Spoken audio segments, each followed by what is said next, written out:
Hey, Rogues! Welcome to the Rogues Gallery. Thank you, Kira and Cosmos, for alerting me to the fact that I had my mic muted. I hope everybody is having a good Saturday. It's silly. I tested the captions earlier and then I forgot to, then I muted the mic and I forgot to turn it back on. Hi, Organ Mike! How are you today?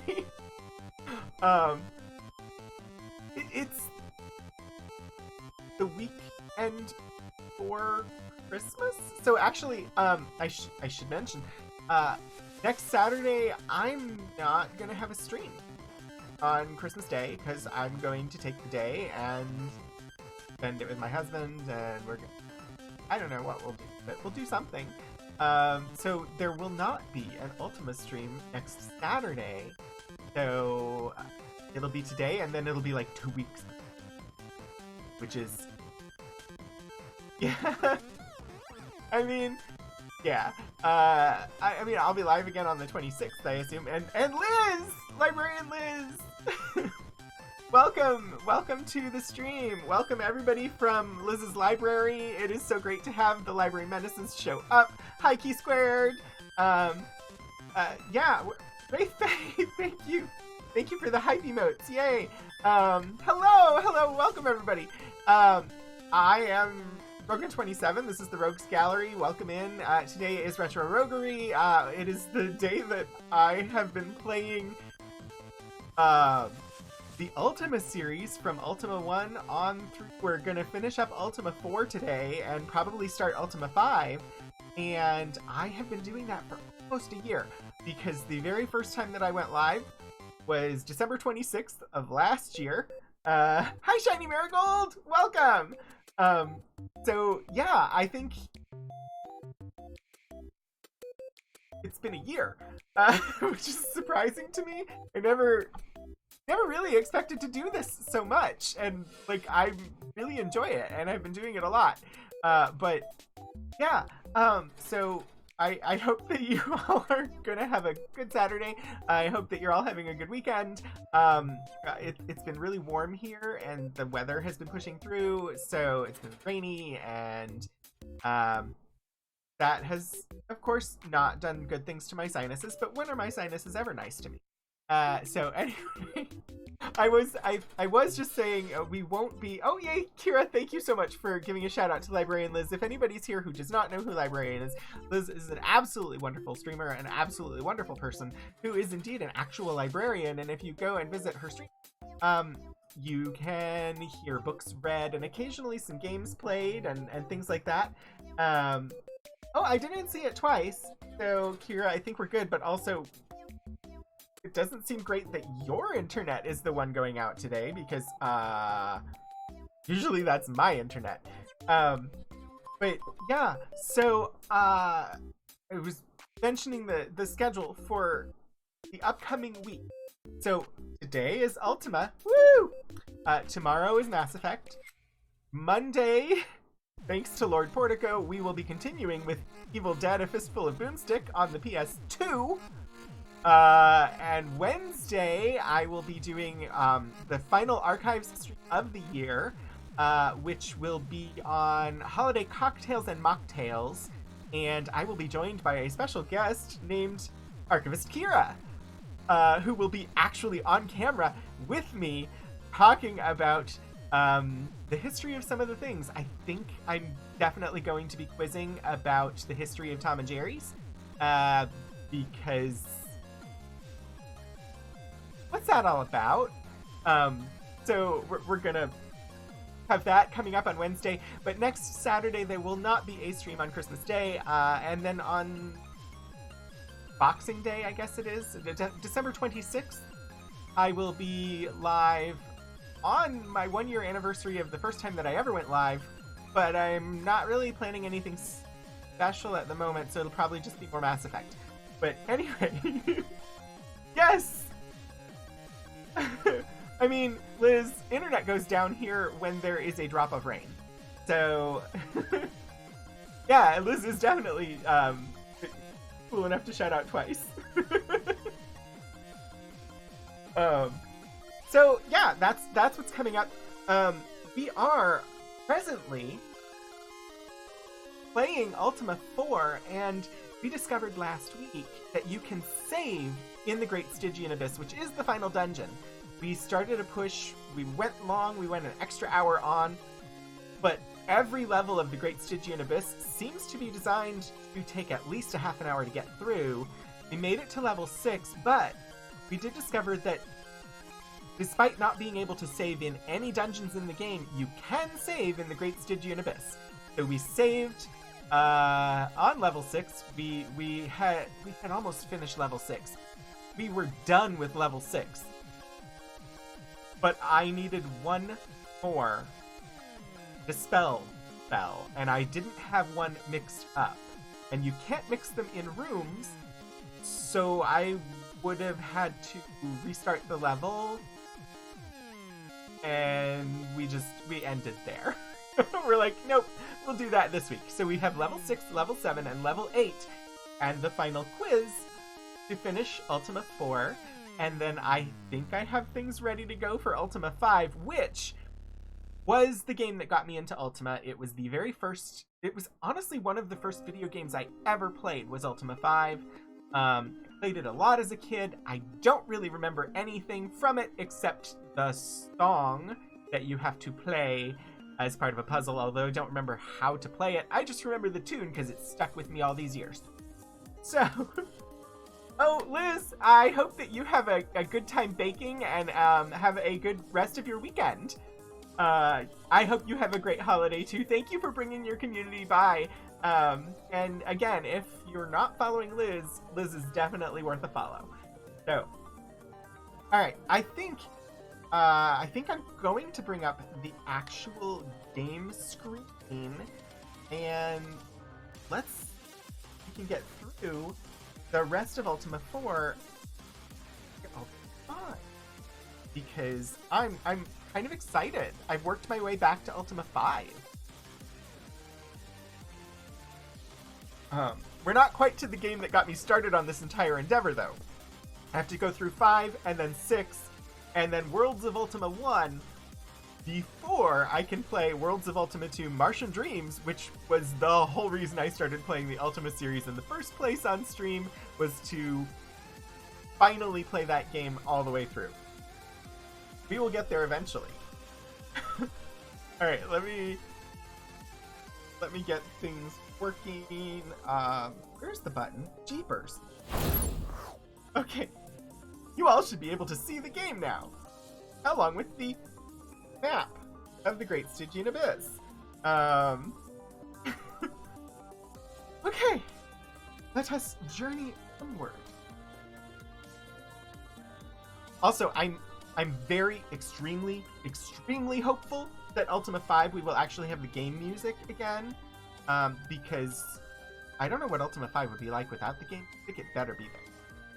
Alright, we're gonna ascend this ladder. We are on level 6. I need to mix, because I need more than 3 dispels. So, going to consult my spreadsheet. It tells me what ingredients I need to mix for Dispel A, C, and F. D, A, C, F. Just gonna mix a few.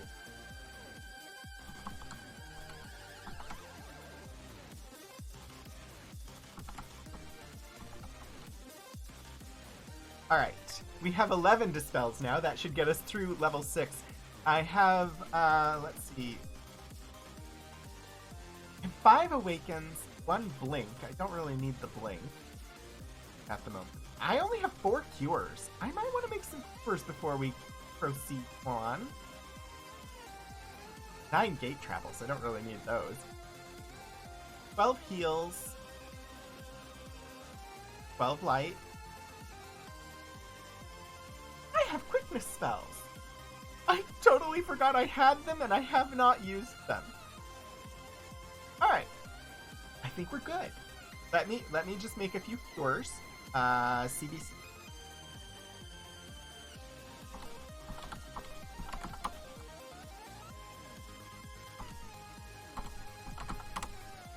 If you are new here, you might be interested to know some about this game. Kira, if you wouldn't mind dropping the Ultima command to give info, this game is from 1985, which is all I remember. Yes, the first of the Ultima Age of Enlightenment trilogy. It was originally released in 1985 for the Apple II. And drastically changes the gameplay from the repetitive fighting seen in the original trilogy to a story-driven exploration. It's one of the original open-world games, honestly. Open-world RPG games. Alright. And yes, in 1996 it was listed as number 2 in the best games of all time for PC by Computer Gaming World. Alright. I need the map. Map. Alright, level 6. Oh yes, I remember this level. I don't exactly...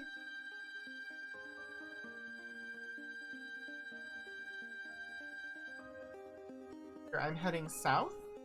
Okay, I know where I am. I don't want to fight it. Where I want to be, right? I think this is where I want to be. Mira! I'm sorry, what? Mira, thank you for resubscribing.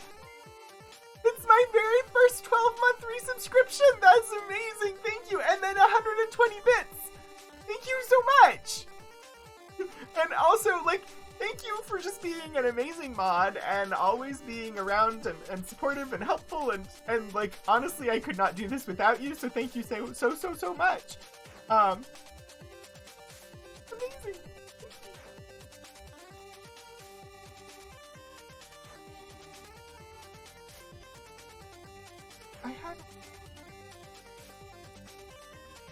This is what I want. Yes. I am on the wrong side of this room.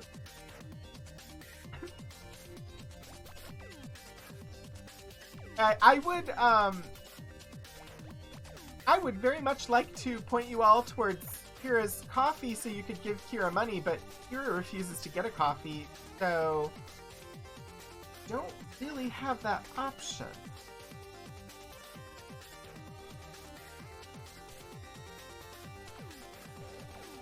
Mostly you just wanted to see things fly across the screen? I don't think you have that ability. I do, though.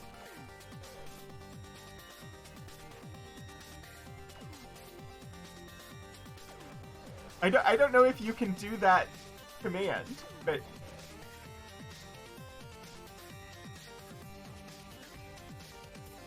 Well, yeah, I mean, the bits will do it, but, like, I can just make things fly across the screen whenever I want.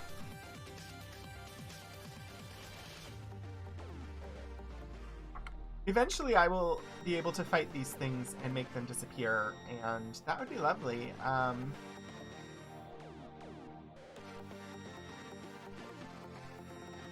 And Wraith, you are correct. That is an option. You all could, I could do like Eric does and just like designate a certain day of streaming that everything that you guys send me, I will give to Kira instead.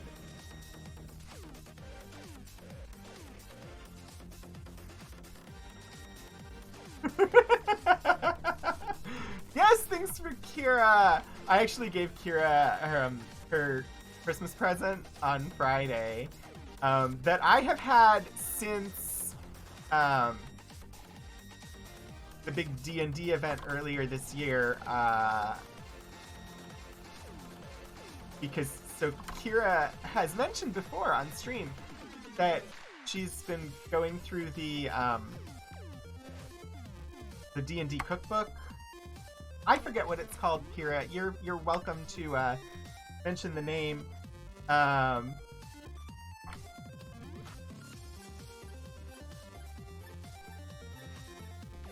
Heroes Feast, yes. And so this year, D&D or Wizards of the Coast, along with the new Feywild book, put out a supplement for Heroes Feast that featured Feywild recipes. And so I got that for Kira.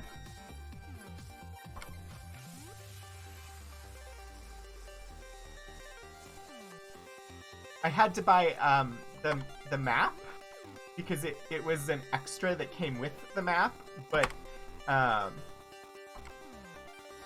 really what I wanted was the supplemental recipes. So I have a map, but I gave Kira the recipe book because that was the whole point. Now you have 2 D&D cookbooks and 2 D&D cocktail books. Yes! Oh gosh! They're not part of our collections, or I could feature them on Wednesday. Maybe we should get them for our collection.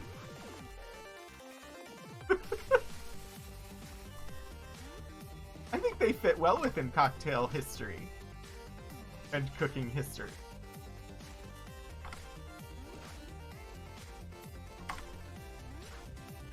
Okay. Forget what I was trying to do.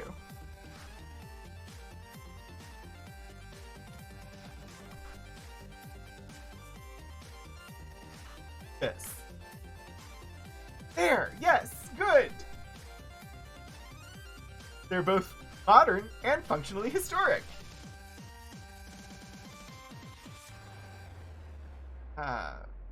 Oh. 4. What am I doing? 4? Damn. I should pay a little attention to the game. If you get them and donate them, since you manage the collection, we have to take them, right? Exactly! Or I could get them and donate them. I don't know how to get the... somebody has to have put that supplement on eBay. So I'm sure it's possible to get. Because I don't think it's just strictly available. Oh yes, this floor of the dungeon was designed specifically to take a long time to physically traverse, because you have 8 characters. I can't count, apparently. You have 8 characters, and they all move individually. It just takes a while. We'll get through it, though. Anyway, do people have more solidified plans for the holiday now? Or, if your holiday has already passed, do you have any solidified plans for what you're going to do when the entire Western world shuts down for a holiday that is not your own?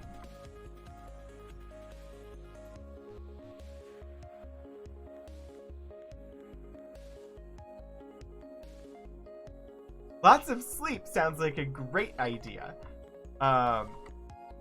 I had my first completely unscheduled day yesterday in like forever. I had nobody's streams that I was planning to tune in and watch. I had I had the day off work.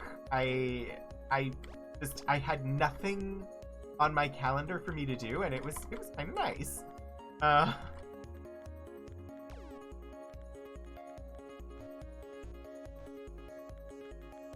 I played Dragon Age Origins all day. Little tree trimming gathering with your parents, sister, and nibblings this afternoon.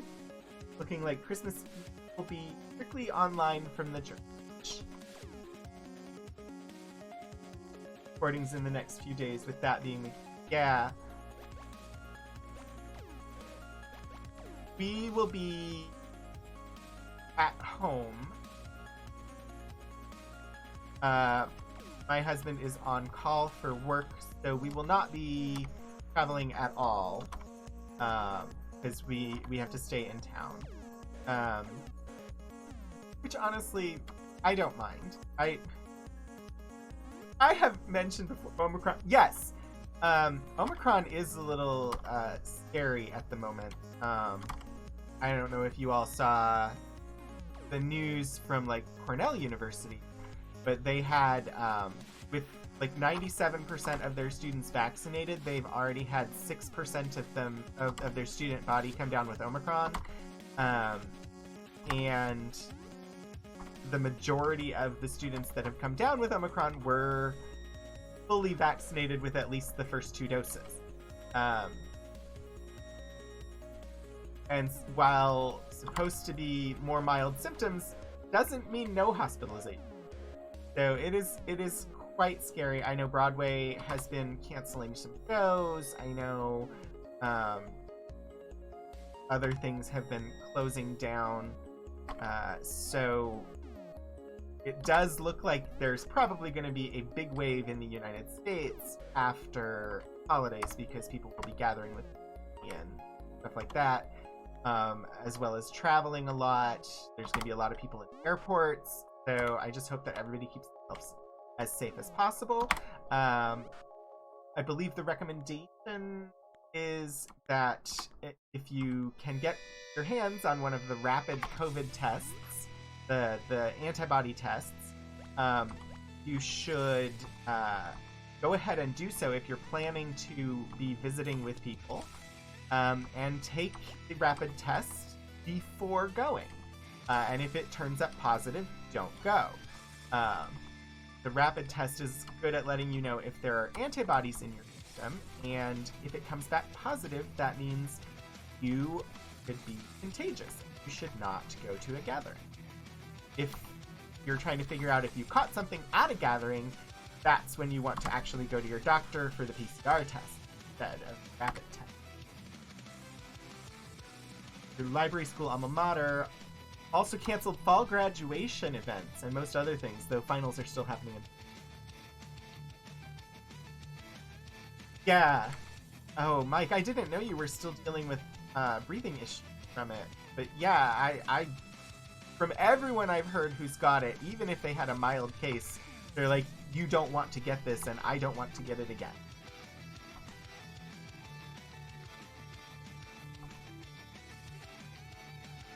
I'm not certain. It didn't seem that way. It seemed, from what I was reading, the rapid antibody test would only key off of high viral loads.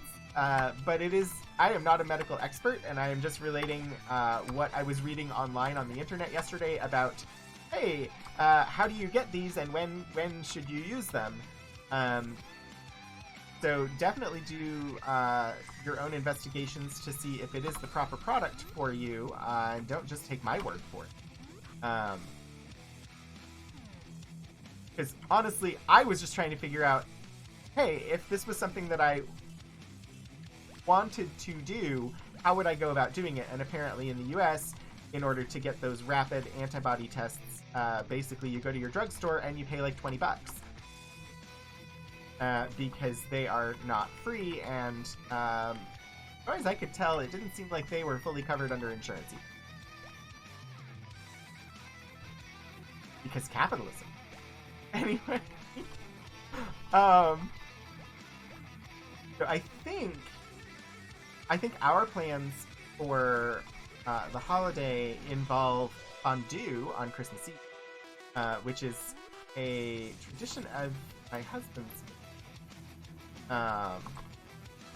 And then Christmas Day, I think I'm going to be making apple crisp because I like apple crisp and I wanted to make one. And I just don't really feel like making a pie right now. So I do believe apple crisp is going to be the way to go.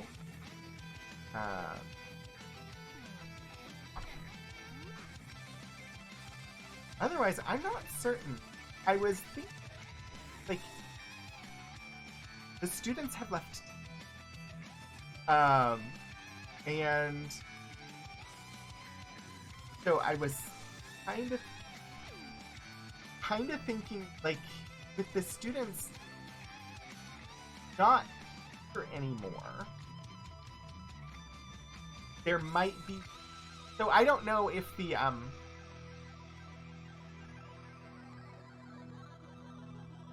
Sorry, I should finish a sentence, shouldn't I? I really want to see Eternals. I don't know if it's still in theaters. If it is still actually in the theater, now it might be possible to go without lots of people in the theater. So if I can find a theater that's still showing it, we may go and see Eternals. And also, like, Spider-Man. But I don't know if I want to see Spider-Man until after I've seen Eternals.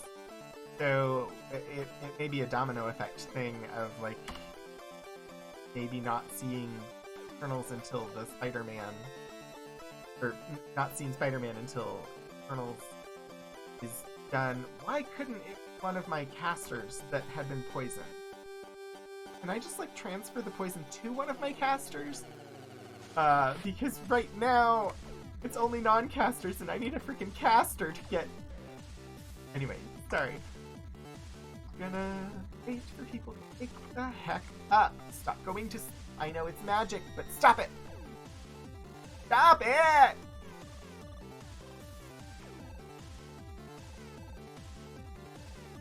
One of my casters just has to get there.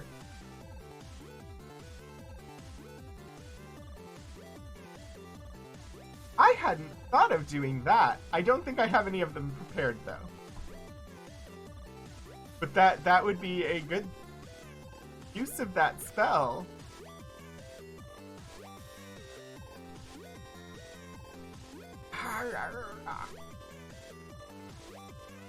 Oh, one thing that I saw earlier when I was loading up stuff, getting ready for the potential of playing Ultima 5 on the second half of the stream, was that you can import your character from Ultima 4 into Ultima 5. And I was wondering, is that something that I should do, or should I generate a new character for Ultima 5?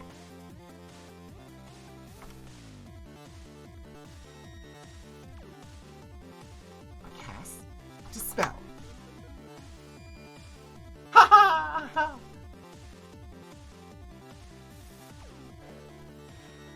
Oh, I have a caster that's been poisoned now. Awesome! You don't know how much you helped me. Your ability to form useful sentences or comprehend has been going way down on the weekends lately. I got a text earlier from a family member about buying a gift card for someone. Text and description and the name of the store, and you texted back, what's the name of the store? Well, I mean, you were very distracted by having to prepare for a radio interview short notice. I'm going to claim that that's what caused it. Importing just gives you better stats. So then it would be worth doing. I'm guessing that if I import, I don't get to do the questionnaire with the mystic at the beginning. It's totally the cause. You get half your strength, intelligence, and dex carried over from a max of 50 in Ultima 4 to a max of 30 in Ultima 5, and 1/10 of your experience. It sounds like it would be worth it. And I don't have a problem continuing to play Aegon the Bard.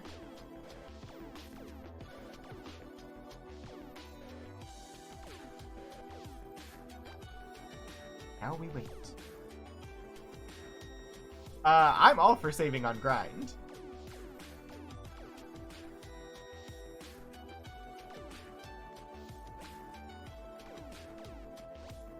Alright, sleepy people. Wake up.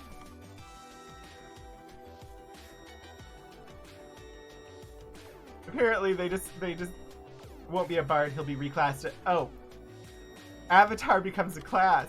See, I played Ultima 5, and I played Ultima 5 a lot as a kid. I don't remember things like that. I don't know how much I do remember. The thing that I remember from Ultima 5 is that there is a song that goes do do do do do do do do do do do do do do do do. That's what I remember from Ultima 5.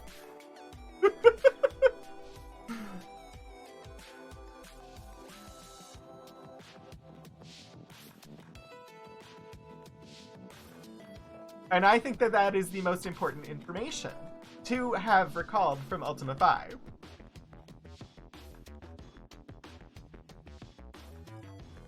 Honestly, I find myself humming that song at random points throughout my life.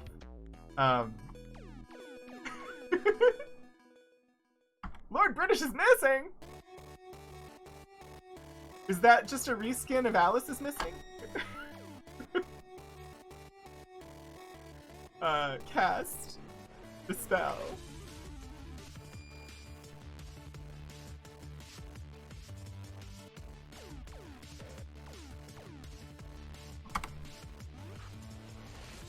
Cast the spell. What? Oh, did I try? I tried to cast a spell with a character that doesn't cast. That's my brain! I was like, this character has a crook in their hand. Surely they can cast a spell?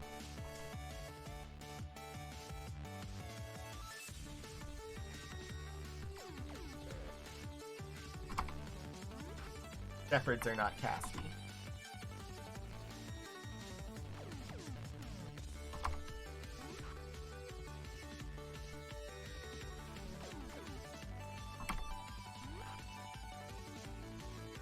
I don't actually know where I'm going from this room. This is the room that blocked our progress last week because I didn't have enough dispel spells. Not all crooks are magical. Only the arcane tricksters?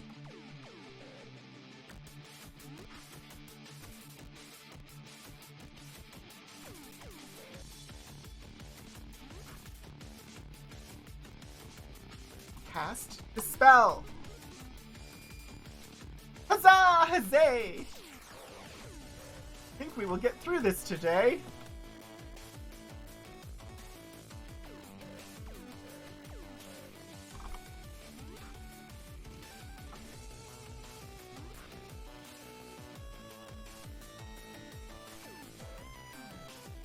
Stop putting me to sleep!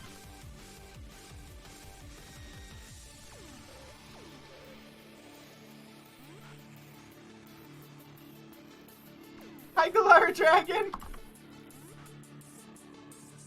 I just realized I have not prepared an Ultima 5 command to give you all information on Ultima 5. Oh my gosh, I love that second emote! I like the first two as well, the first one as well, considering it's mine, and the third one as well, considering it's also mine. That's awesome! Lara, I love your heart emote.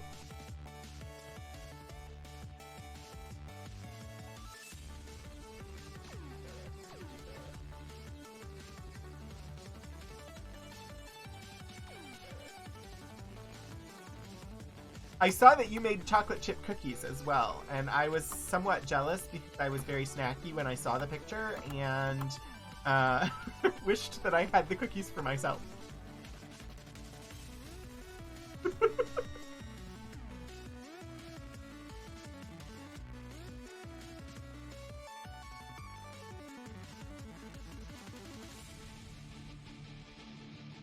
I'm following a thing that is telling me how to get through the maze, because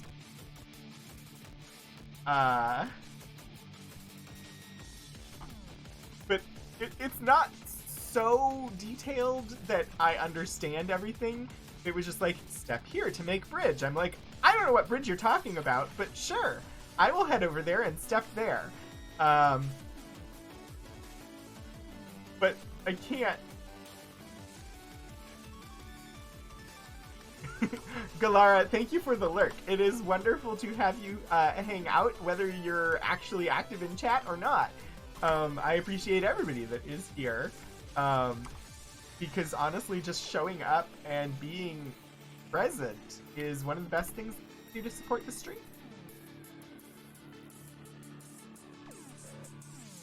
So I've already been told what my Christmas present is from my husband. He is going to pay for some branding for the stream. Starting screen, be right back screen, ending screen, possibly like logo avatar-y thing for like it's wonderful. It'll be great. I'm very much in favor of me having these things. At the same time, I have no idea what I want for them, which is the problem. Like, I have two problems that I have to solve before I can actually get my present. One, I need to know what the heck I want, and two, I need to know who I want to commission for the art. But, oh, I'm on level 6 right now, Galara. I got to this room last week.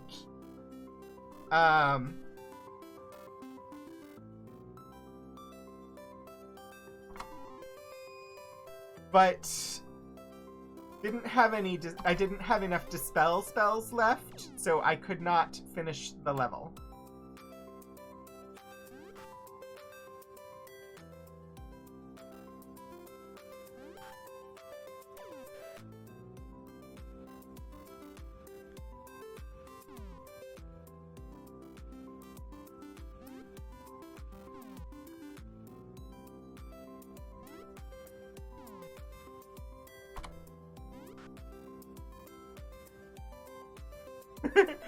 Yes, Shiny Marigold. I think they are good problems. I have a vague idea. It's the Rogues Gallery. So, I was thinking for like starting screen art, something like an art gallery of various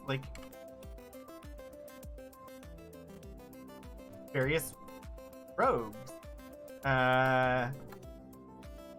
Like, I have my Robin Hood hat, I have my Cavalier hat, I've been talking about eventually getting a pirate hat, so I was thinking maybe, like, cartoon me in some frames, like it's an art gallery, with me in the Robin Hood hat, and me in the Cavalier hat, and in just, you know, various like roguish type hats. So that's a vague idea of like going with the whole Rogues Gallery theme.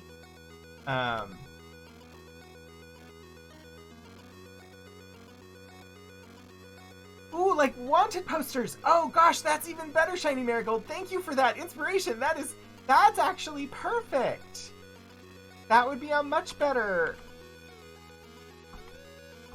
way to do the gallery with the portraits, but having them be wanted posters. That's awesome. Thank you so much. I've been struggling so much. I was like, this makes sense to me, but I'm not sure I like it. But oh gosh, that makes me like it so much more. Okay, I have to write that down.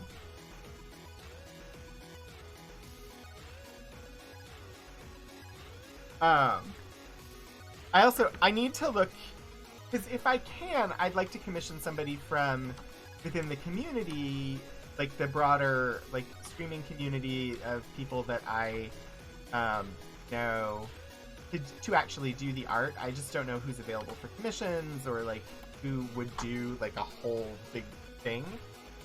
Wanted on stream or off, Wraith Faye.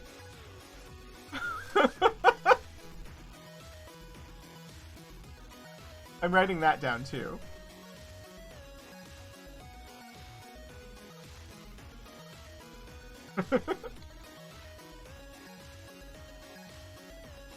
I mean, that would be a big get. I just don't know if Caitlyn is, like, available for commissions.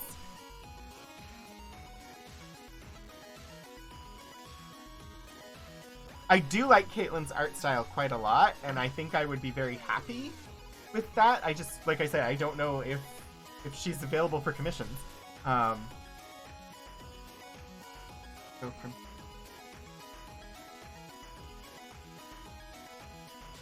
Looks like I have either option would work. Oh my gosh, Kira! Kira, thank you so much! You made an Ultima 5 command!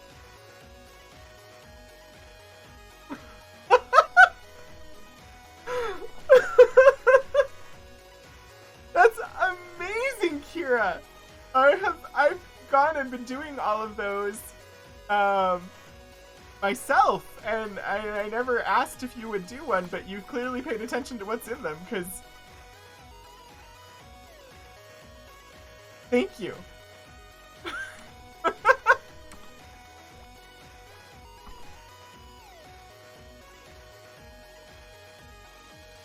I mean, I just dig up info and fit it into the limitations of what Moobot will let me do. I'll take a look at it later, but it looks good to me. I usually look to see if there's anything particularly unique or innovative about that iteration of the game. Oh, lots of headless. Is there any reason that I would want to go through the headless?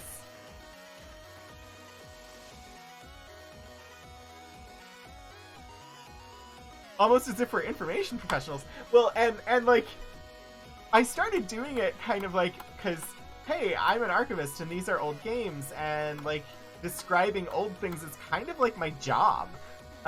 So I was like, if I'm going to be playing old games, I might as well tell people about them and what unique or interesting facts I can find about them. So I took it as kind of like, when writing a finding aid for work, I would do like a historical note. And so I kind of have just been like writing a historical note for each game that we play on the stream. The real uniqueness of Ultima 5 is the politics of it.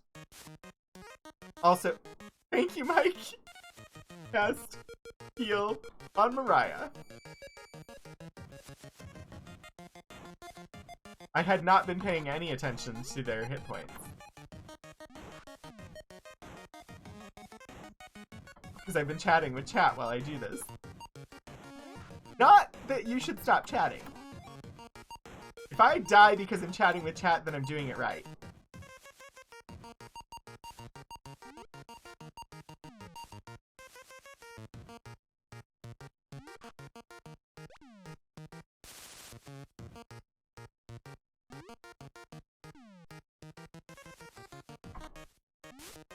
Oh, come on, hit the headless thing!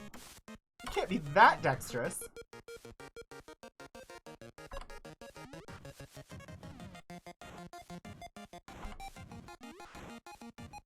And the NPC schedules. It's the first game to have actual scheduling for NPCs and more going on than just a day-night cycle. Oh. See, I don't remember any of that. Like, I played it a bunch. I don't remember much about the game itself.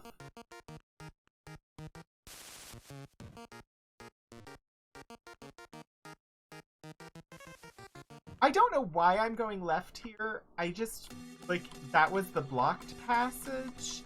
So, and I believe it all goes to the same place.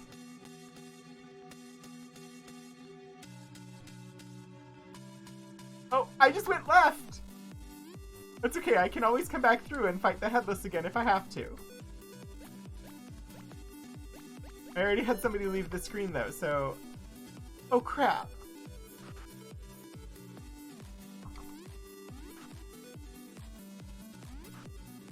This was the, like, I couldn't figure out which way I was supposed to go, so I was exploring.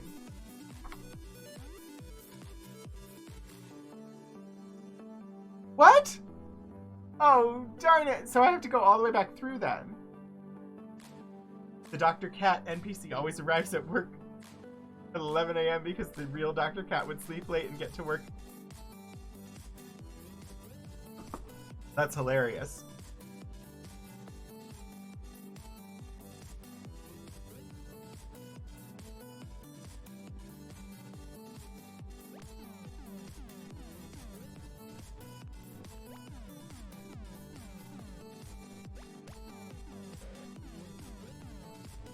Like, I'm looking at a thing that tells you how to do the maze, and it did not warn me of this.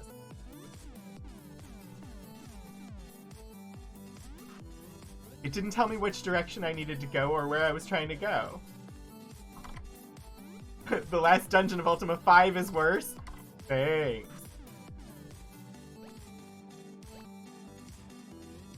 Right. I'm not curing poison.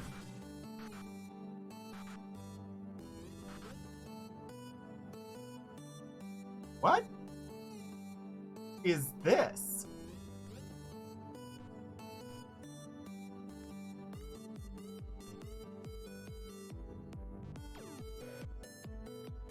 I think this is just a random encounter.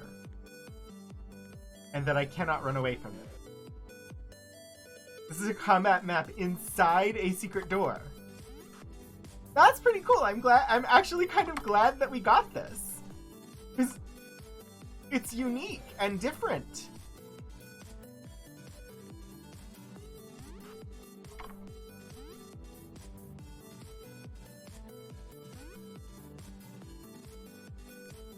We had not seen this combat map before. Oh, don't attack Katrina, thank you.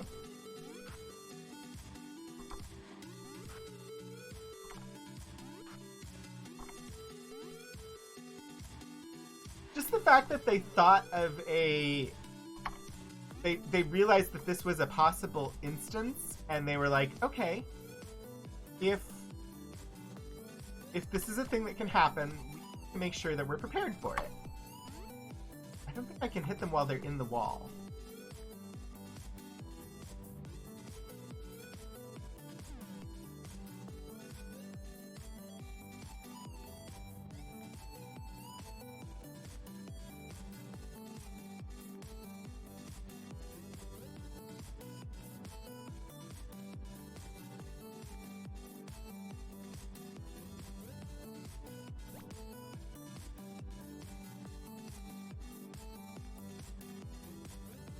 Because I kept missing every time I tried to hit the one that was in the wall. Maybe it's just that I'm just missing everything.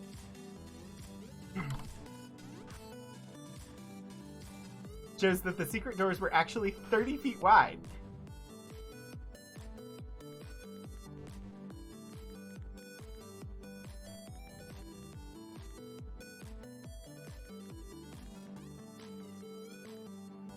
Assuming it's 5 foot square. Well, considering that this is tied so closely to, like, traditional, like, D&D stuff, I would assume that each square was 5 feet. That would make sense.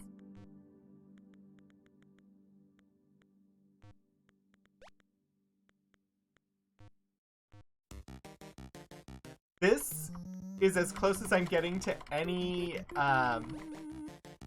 RPGs until next year. All of my games are done for the year. I'm kind of sad about that.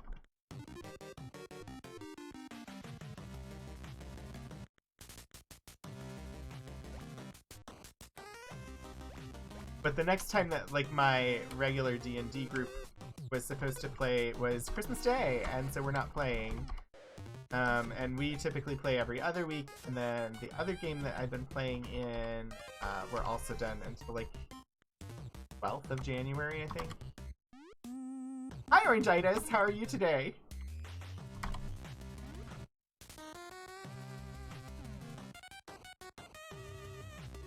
Ah.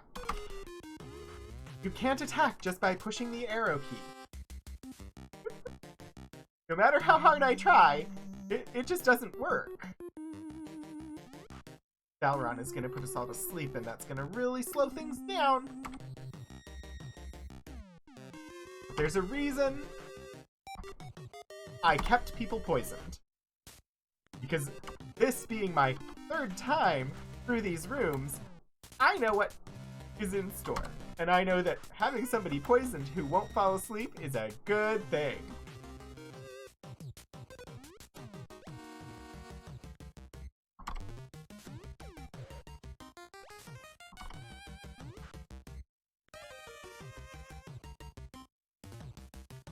Right. No more people putting me to sleep. This room, at least. I just need people to wake the heck up.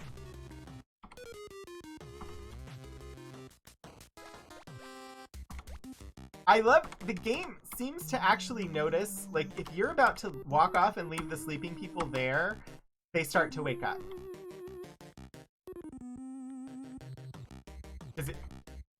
If you're gonna leave the screen and only have sleeping people left on the screen, suddenly they start to wake up. At least that's how it has seemed. At least once the bad guys are all dead. If you walk off and leave the sleeping people on the battlefield while there are bad guys around, they will stay asleep.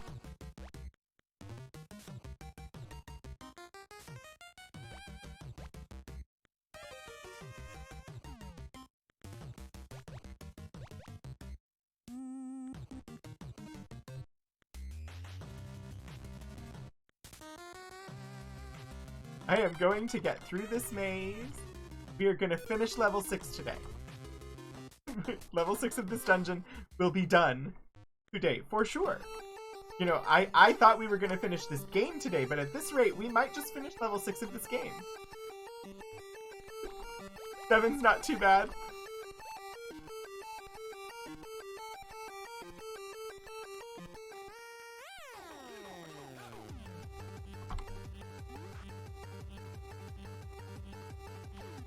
I kind of wish I had a tremor spell. I have no tremors left.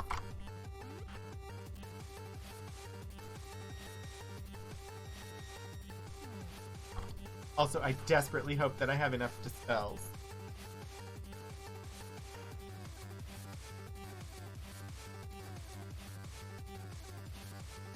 I still have 7. That is enough.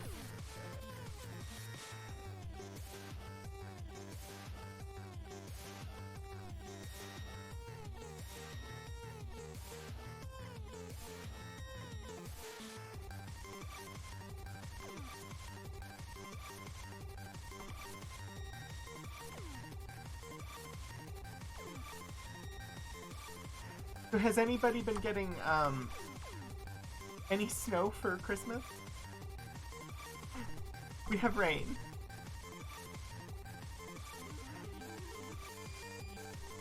I'm glad someone's getting snow, because we don't have the snow. We had 70-degree temperatures and rain.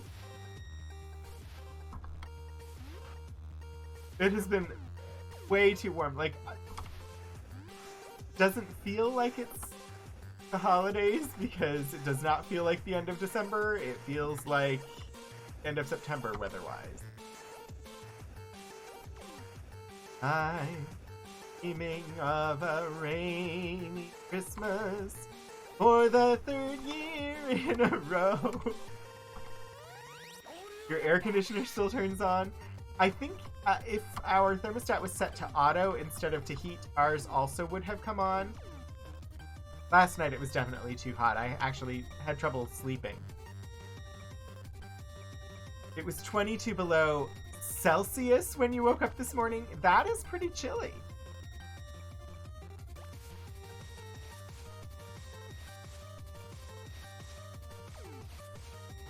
See, there are still bad guys on the battlefield, so my characters did not wake up when I left. Yes, honestly, it feels more like April here than it does late December.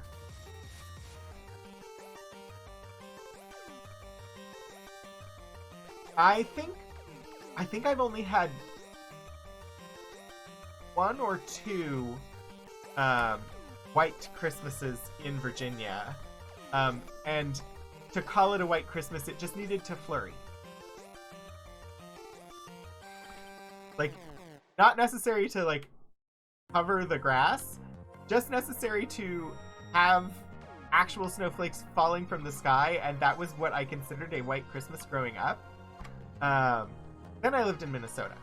I know what a white Christmas actually is now. You understand snow, you just don't understand why people like it. Well,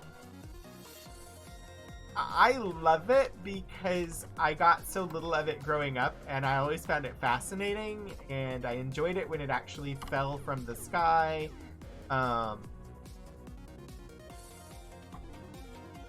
It definitely has to do with the fact that I did not get enough snow growing up to make me not like it.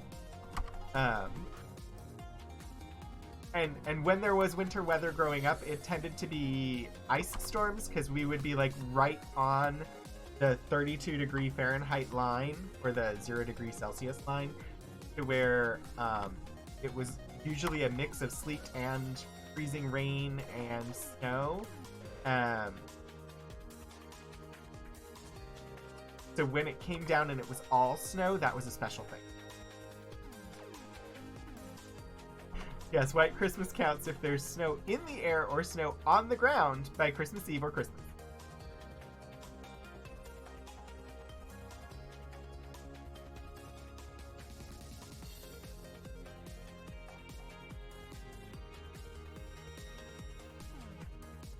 We used to hear, when I lived in Minnesota, and honestly still, because I listen to Minnesota Public Radio in the mornings, every year they talk about the great Halloween blizzard that they had in Minnesota,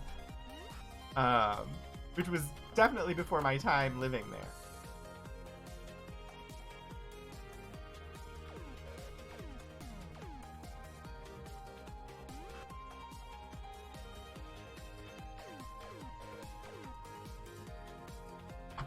You live in northern Michigan. If you can still see the grass, there's not enough snow.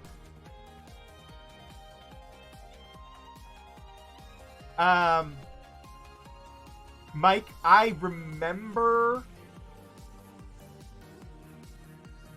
So, right around that same time, we had a huge blizzard in the DC area. 1997, or no, it would have been... No, yeah. It may have been 96. I don't remember. It was 96 or 97. Yeah, I think it was 96 in DC.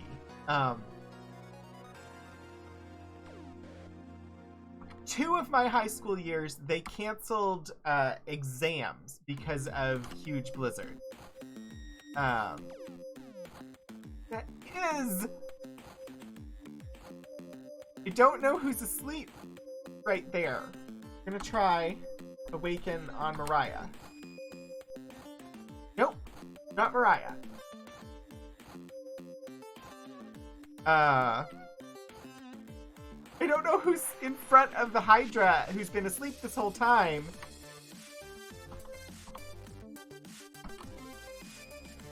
Thank you. Like, when they're asleep, I can't tell who they are, so I don't know who to awaken.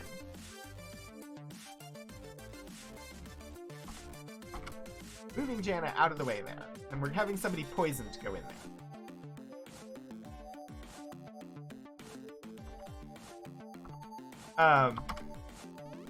But yeah, I went to high school in Northern Virginia. We lived near a very large outlet mall that had a very flat roof. And there were a couple of times when I was in high school when there was enough snow that they had to close the mall because the roof was in danger of caving in.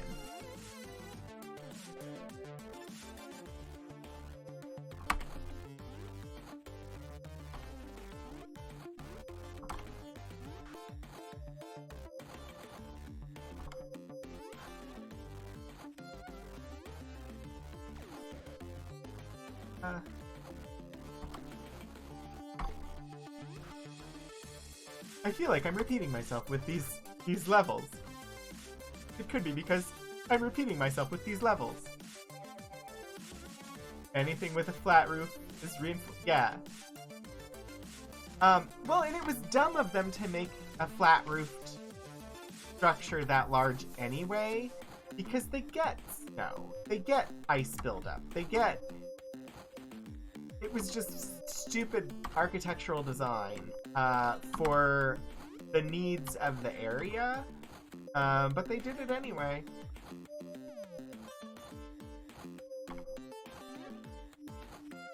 And I believe at one point during one of those blizzards, at least part of the roof did cave in one of the stores.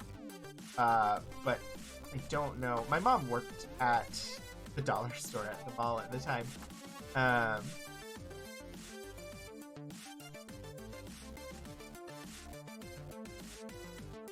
And he had told me like, you don't understand, when we lived in a floodplain, we built all these bungalows with full basements. Uh-huh. It's because people don't pay attention to... people... Well, and honestly, a lot of home buyers just wouldn't know. But the people that actually build the things, they're like, oh, well, it's fine. There's a river here. We'll just cover over it with ground and build on top of it with buildings, and it'll just be totally fine. It doesn't matter. We have full control of our environment, and this is a good area where we can make lots of money by building houses. We'll sell them to people and not tell them that they're literally sitting on top of a river.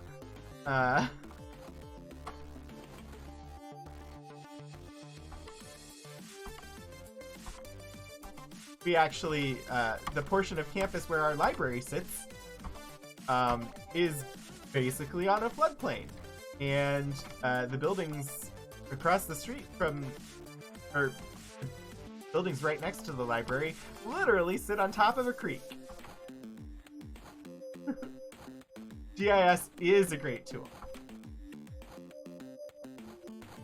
Winnipeg got wrecked by a massive flood in the 1950s. Yeah. Well, and that's like Fargo, North Dakota as well. Fargo Moorhead, they flood every spring. And they just keep rebuilding in the same place.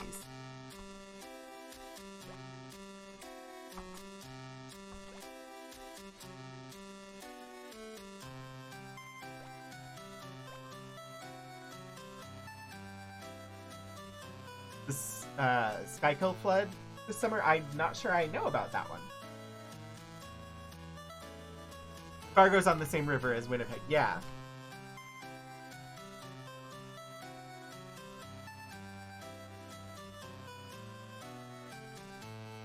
Oh, I don't mind opening the bridge. I can run away from them. I fought them last time because I didn't know which way I needed to go. Okay, that's a lot of casters and sleep makers, and that's gonna be annoying. Also, do I need to care about the Balrons? Aside from the fact that they're gonna put me to sleep, do I need to dispel to get through to them? I don't know where I'm going from this.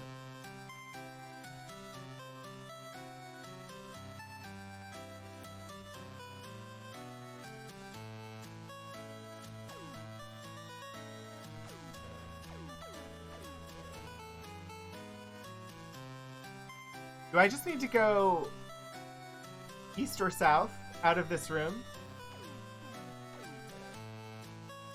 South from here, you'll open up one Balron when you step on the square southwest from the campfire.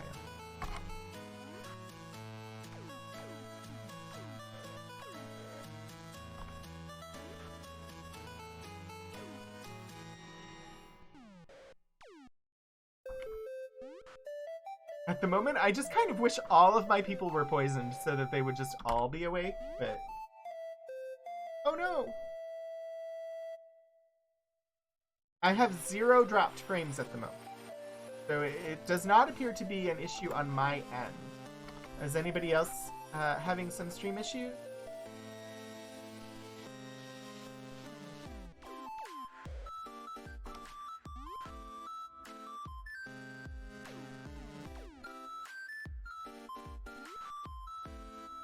That's odd. Gonna pull up Twitch Inspector just to double check.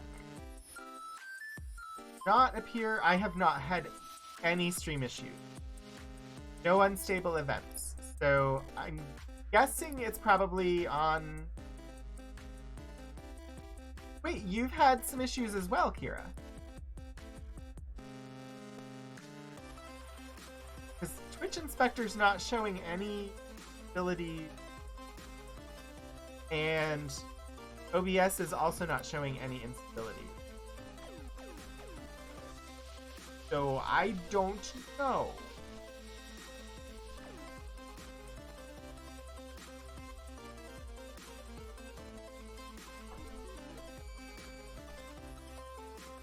Thank you. We'll do some casting of heal. It's also possible, I know I've had issues with sometimes Twitch will just automatically change the resolution of the stream that I'm watching, and sometimes that will buffer and cause issues. I hope that it clears up, because it doesn't appear to be anything that I will be able to control.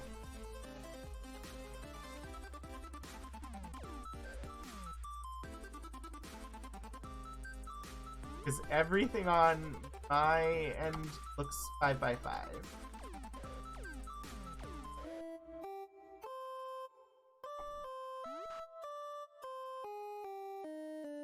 Have you tried just refreshing the page, Kira? Like, I would prefer not to have to like stop the stream and restart, but if everybody is having issues, then that is something that I could try.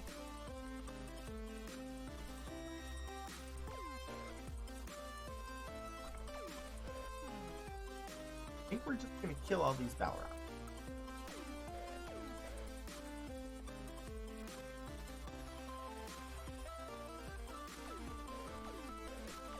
People, stop going to sleep and actually adventure.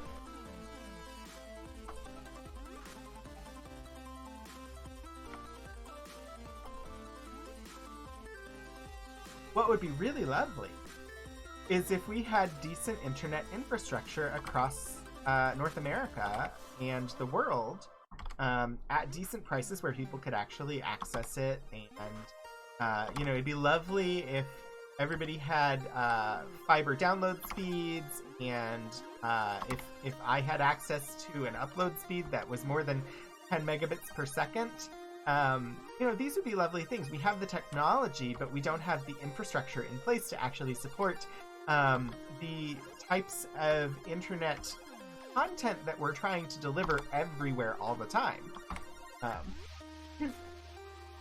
Decent infrastructure in general, too. Yes, you know, what would be really, really amazingly wonderful is if we had decent high-speed rail in the United States so that I didn't have to have a car, and if that rail network went lots of different places, like, say, when I visited the Netherlands, and I could get basically anywhere in Europe within a couple of hours on the train,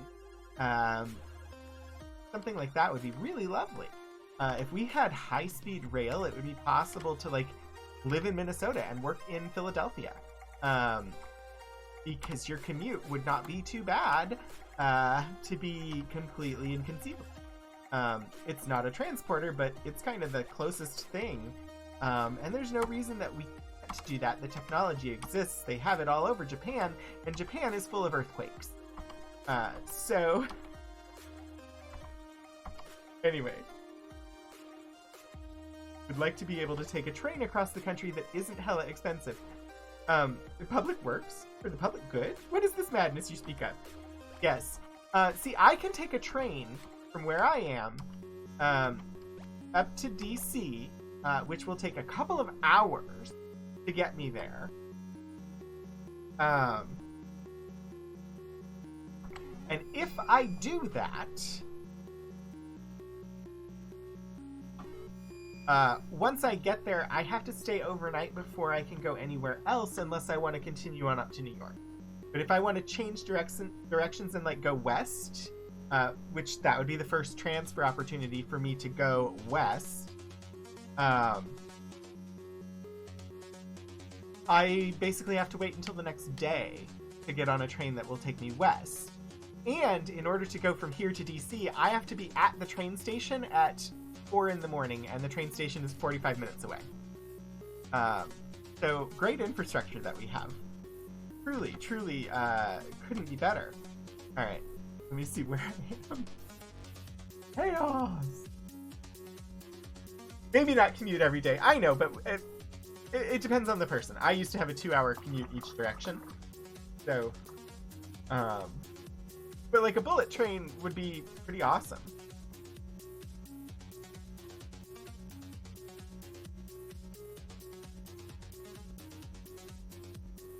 Yeah, only if you get to the train station, or go to the train station at 4 a.m. Alright, where's my map?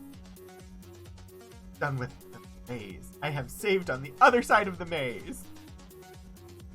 There are rooms all around me. I do not want to get any of the rooms. I want this.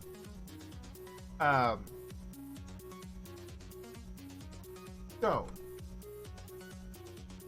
I remembered the command. All America, an America that invests in infrastructure? Sounds like a great fantasy RPG to me.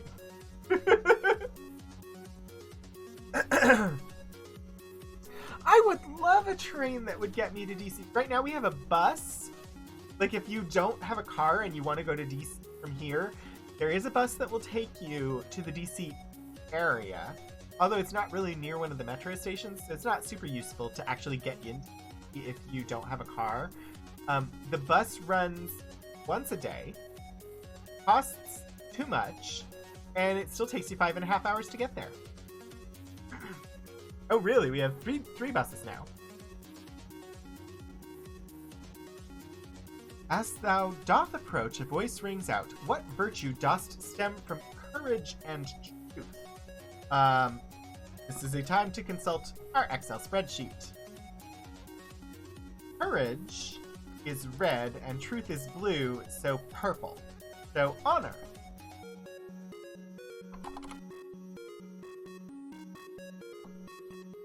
The altar changes before thine eyes! I made it through level 6! We're now on level 7, currently facing east. Okay. Let's see where we go now.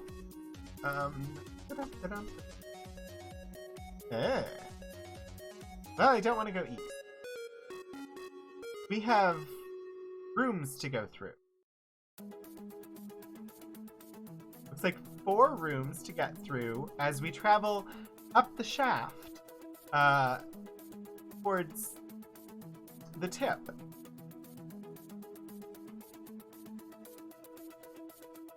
Which is where we will ejected from level 7.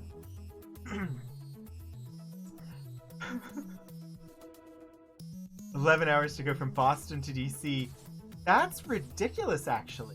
Like, I used to be able to get from Baltimore to New York in 3 hours on the express bus.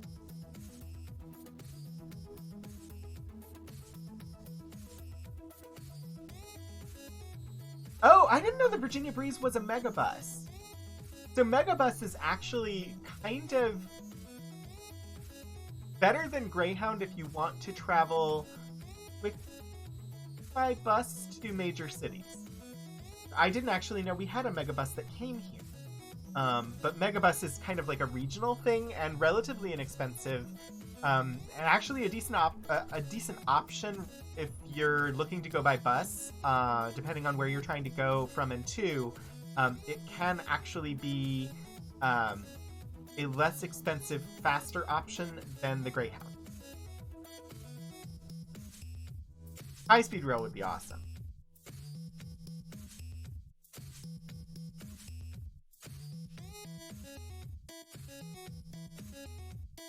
The haft. It's clearly an axe. Sorry. It seemed to me like we were going to be traveling up the shaft.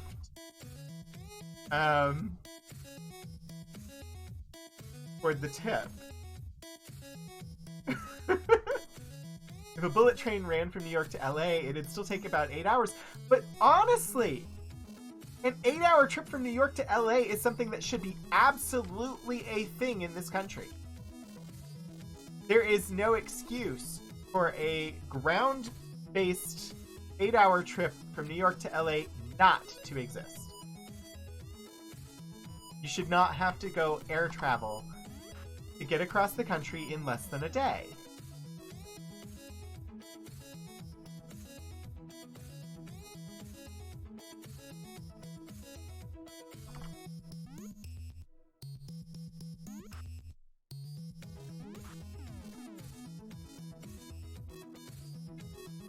Do I have to use a dispel, or will it go away on its own?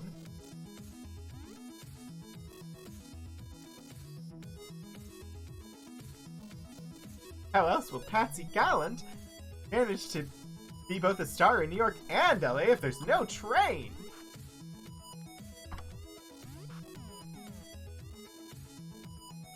I would definitely rather a train than a plane. Growing up, we always drove. And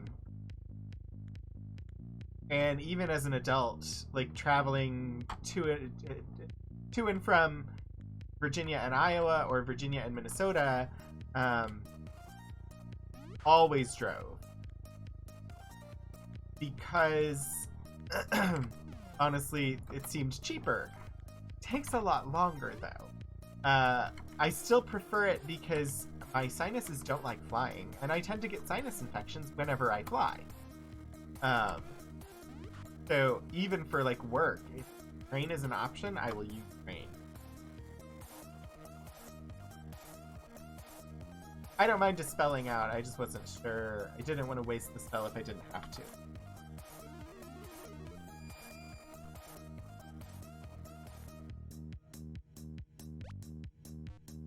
And like train, you can get like a sleeper seat for a little extra money and convert your thing into a freaking bed to sleep overnight. That's still a thing.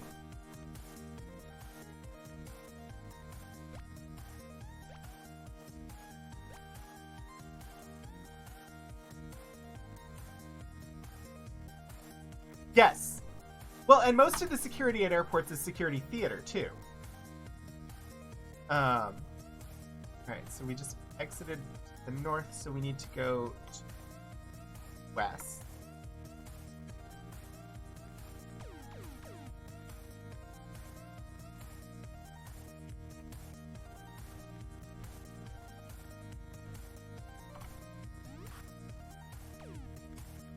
Most of airport security is there to make you feel like you're safer, but you're not actually safer because it doesn't actually work. And so all it does is really inconvenience people without actually increasing your safety all that much.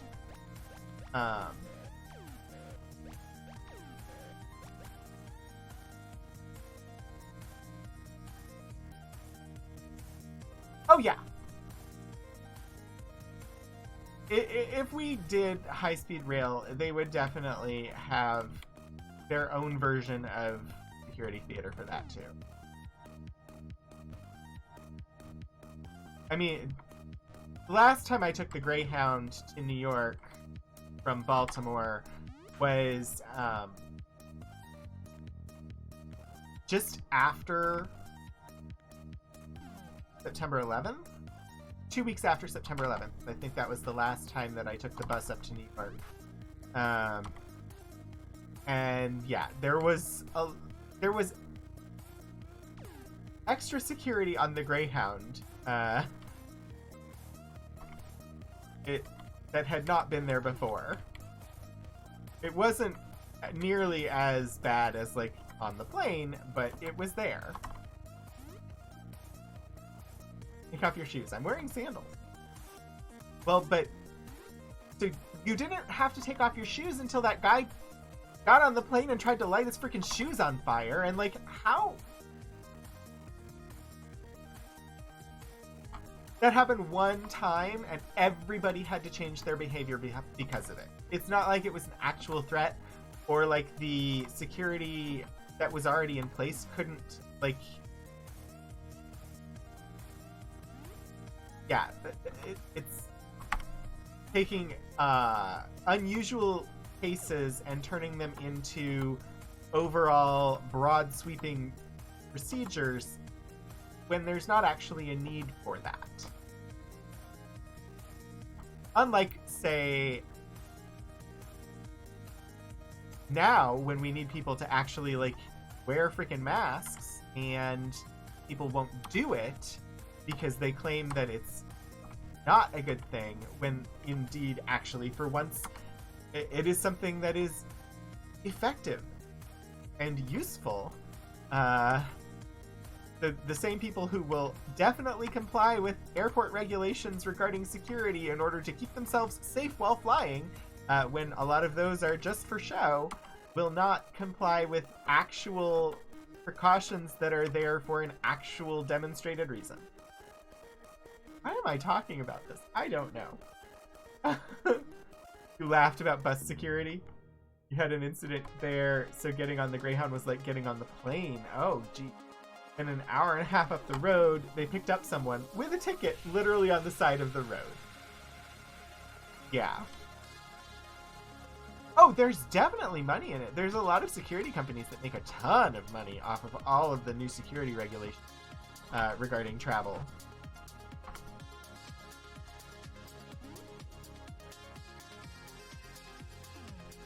I don't know how we got on this. I think it might have had something to do with like talking about travel for the holidays. But I don't honestly know. So where am I supposed to unlock? I'm trying to exit this room to the north, and I have to unlock that somehow. I don't know where I get. Also, I hate the wall that's there to make it so that only 2 of my characters can actually be on the front line. Very annoying. Again, this game is designed to make these levels take as long as possible.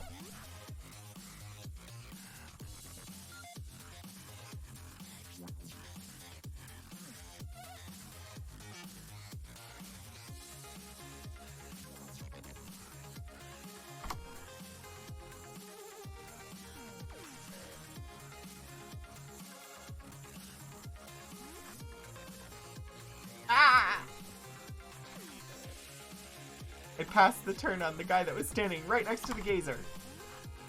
Julia.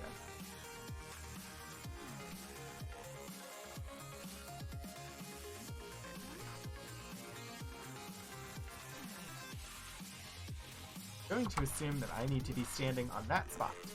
Corner.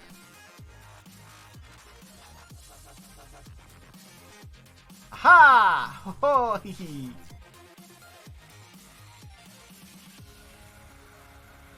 They're coming to take me away, haha! They're coming to take me away, haha! Ho ho hee!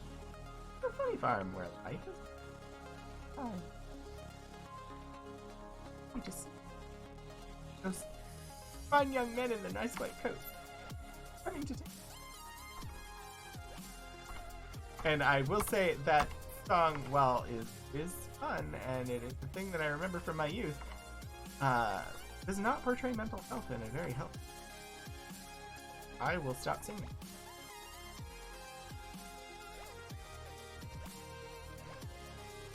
Okay. What? I see.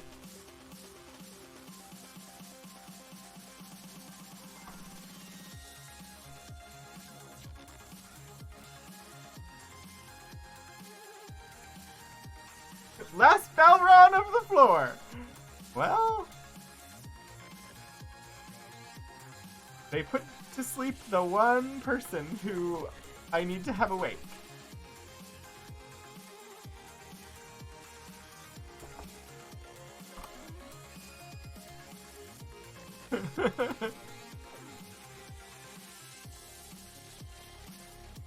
literally anybody else can sleep, but Dupree needed to be awake.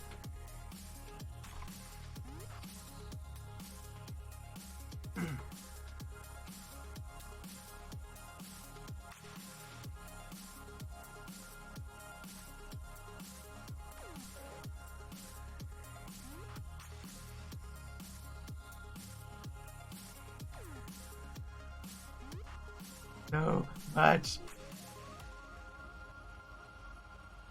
He needs to exit out of it.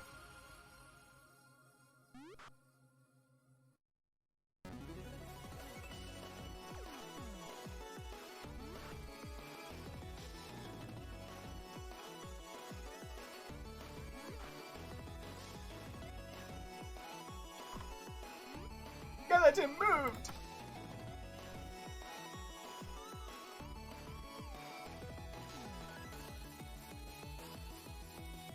My characters are just gonna take a short rest in the middle of the battle. That's totally a thing you can do in D&D, right? You can take a short rest in the middle of the battle and regain, you know, lots of That's what you would gain by taking a short rest in the middle of the battle. Let's cast Awake on Aeacon, because Aeacon needs to be awake to fight these.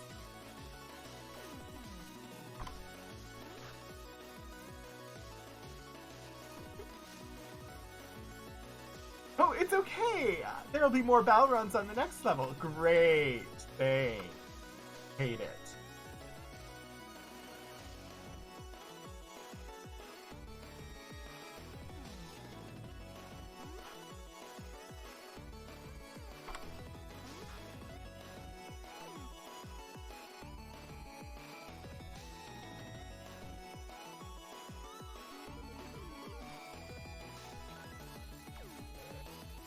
I'm killing this Balron.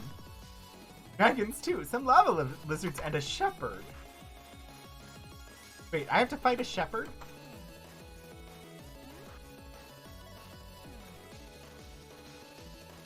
I'm not above doing it. It just seems strange.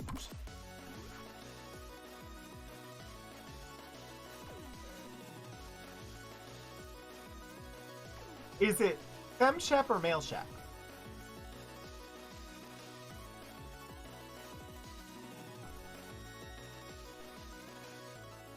Considering that I play Mass Effect on Sundays.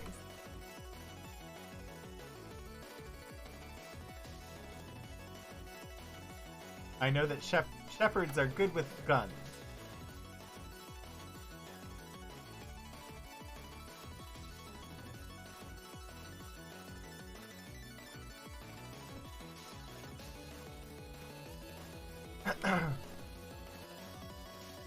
Oh boy. Please just kill this Balron. It started running away from me, and it delayed killing of the Balron. Thank you. Just want to stop having my characters go to sleep. They're literally sleeping in the freaking doorways, so I cannot progress out of this room. Shepherding the lizards?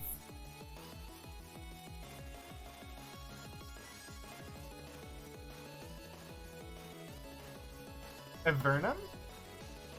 I don't know what Avernum is. Right now I have the wheel redeem turned off because I have so many games on the wheel. And I was like, it's gonna be like 6 months to get through those games. So I had it, I turned it off for the moment, but if you really want to add one, I could turn it on. Just knowing that it might be a while. Also, there's a new Star Trek game coming out that I definitely, absolutely plan to play, and I will probably play it when it comes out. And like, whatever I'm playing from the wheel may get delayed because I will be playing the new Star Trek game. Because, oh my gosh, it looks really, really good. Avernum is an indie RPG that's definitely Ultima inspired. Wind up in an underworld, people live there, and they farm lizards! That's awesome! See? All of my characters left, and Julia woke up. Okay. Save. We're just gonna hole up and camp.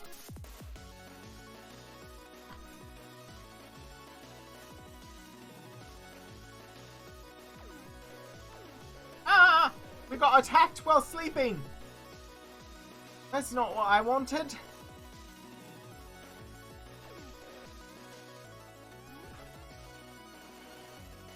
Got attacked and poisoned and all this stuff.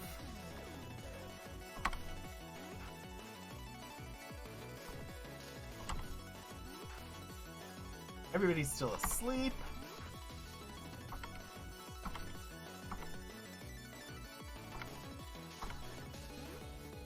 Poison is not necessarily bad, I know.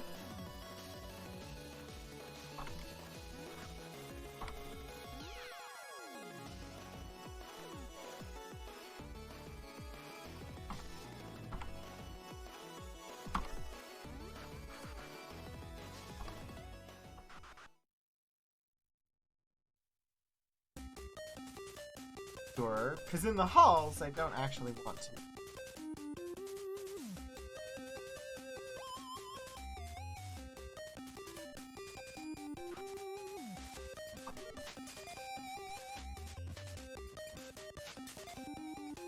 Don't know if it's going to do any good to sleep, but I would like to try once more.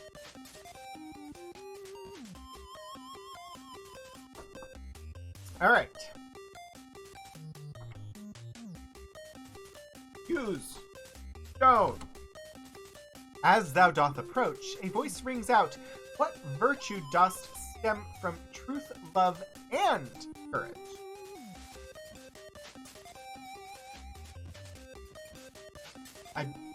Isn't that spirituality?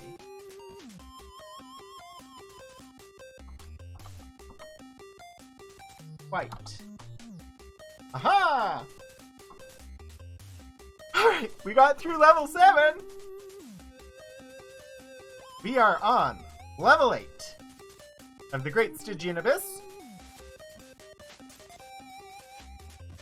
I need to go through, looks like 4 rooms to get to the thing. Don't see anything in particular that would make go a specific way. As we'll find out.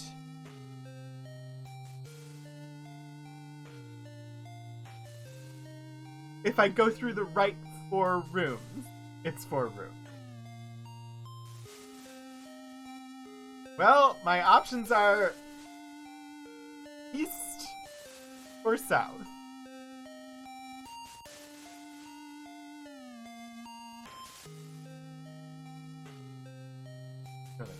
Save right there, and we're gonna try east.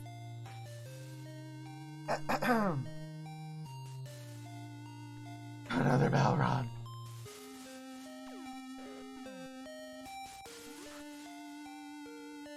Valley wrong.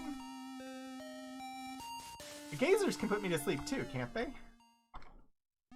Didn't want that. Everybody stay awake. No sleeping on the job.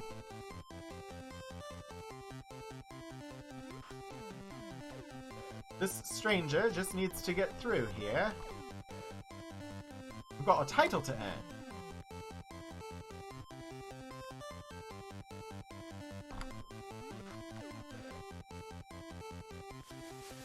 Alright, if people are sleeping, I guess I need to kill things so that they will wake up faster.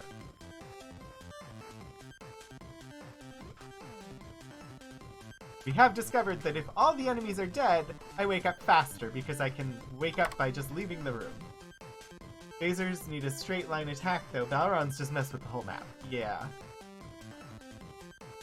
Gazers are definitely not as bad. Although, when you get a whole room of gazers,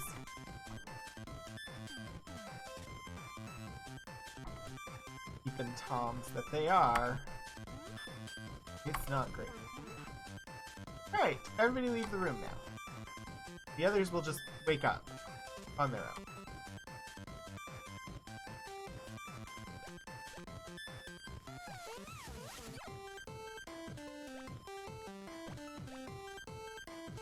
Right, Nova. But I don't want it.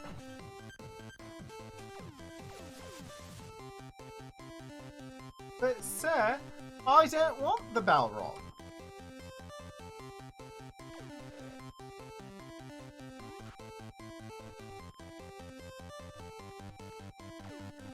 Alright, Dargon. Out of my way.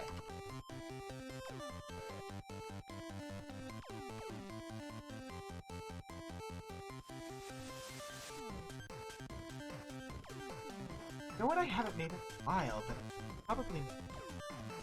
But I'm making apple cream. Maybe for New Year? I don't know. Thinking I haven't made gingerbread in a while. That is... Ah! That is... not where I want to be.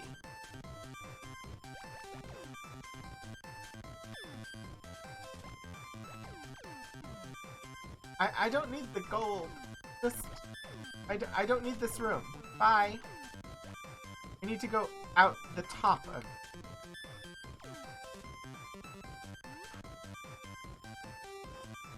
Wasn't paying close enough attention.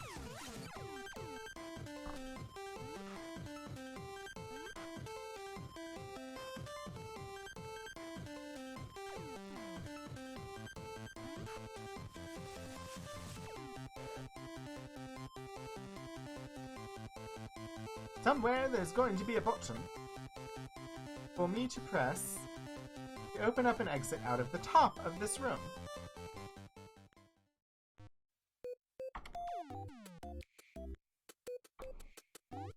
Have a dragon and some demons to kill.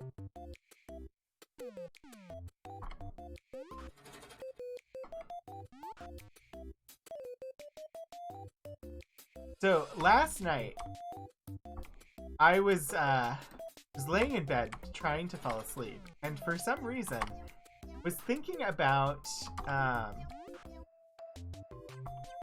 so I've been rewatching the Streampunks playthrough, or their 8-part special series playing Predation from Monty Cook Games, the Cypher System, which is like a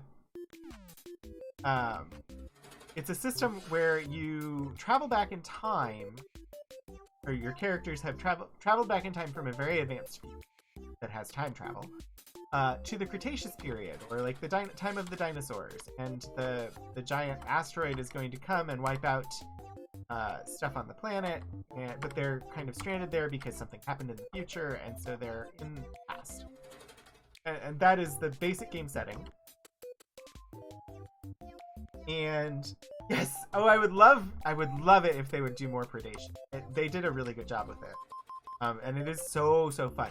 But what I was thinking when I was watching it, I had this idea while I was laying in bed last night trying to go to sleep of Predation would actually be the perfect game setting to adapt to play the Dragon Riders of Pern.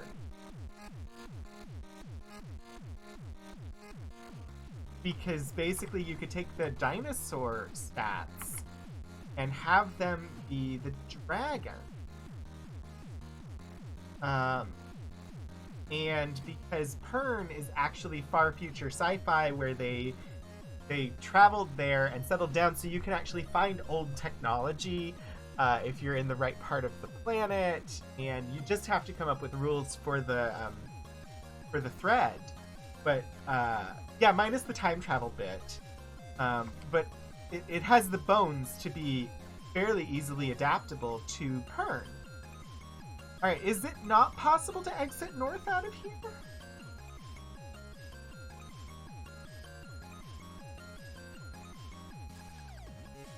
Because the hallway is north. I don't see any triggers.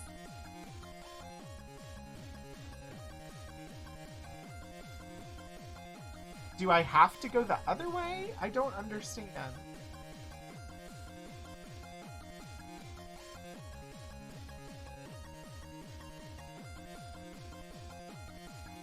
Dragon's Dawn is honestly one of my favorite books ever. I love Dragon's Dawn. And there's another story in... I don't remember which one it is. There's an anthology one that has a bunch of short stories that also has a short story from that touches on the events of Dragon's Dawn, and oh gosh, I love it. One of the online screen names that I used to have was related to dragons. Moment my brain won't remember you. Well, I'm disappointed that I can't exit this room in the direction that I need to exit.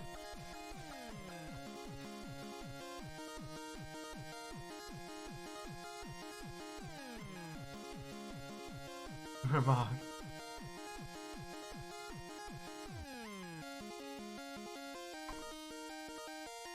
I also love the bit of lore in Dragon's Dawn that explains why the female dragons can't use the stone, and I love, like, people were the characters in the book were so upset about it.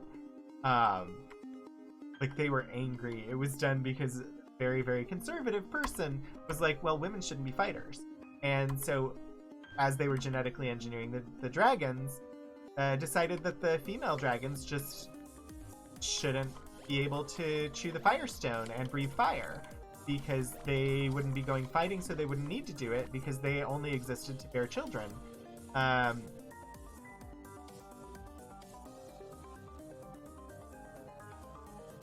I am lost in the rooms now. I'm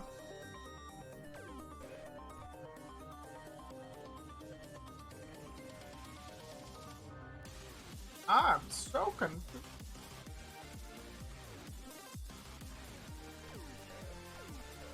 Yeah, I mean, there's some dated content, but overall, it's really well done. I quite enjoy Pern. I haven't read any of the more recent Pern stuff that I think her son had been putting out. I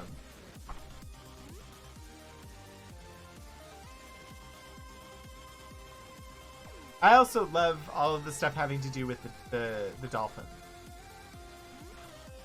I love that they became a larger part of the series. Nope, don't attack your own people.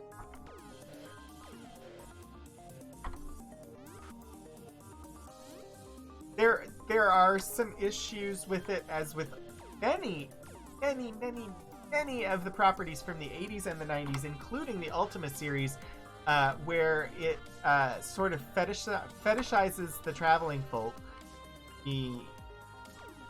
as exotic and unique.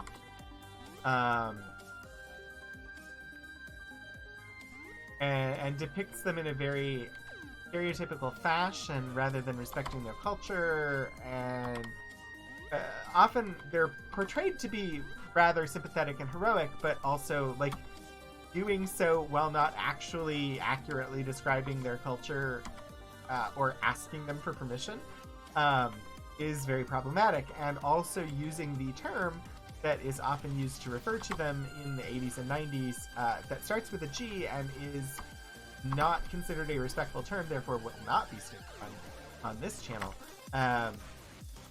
So many of these, like, speculative fiction properties from the 80s and 90s incorporate vast elements of content about the traveling folk, so that I grew up thinking that term was totally acceptable, and also, like, kind of thinking they were kind of cool, but not really knowing anything accurate about them. So yeah, I'm gonna be trapped in these rooms forever, aren't I? I don't know where I'm going.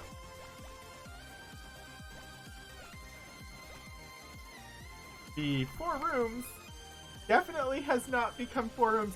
What the heck? How do I get through here? Any triggers? Okay, triggered something.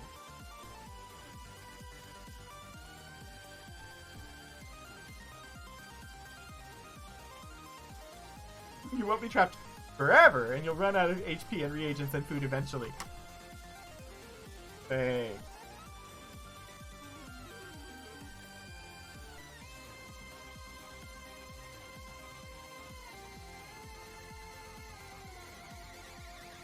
they're in the wall. I can't hit them.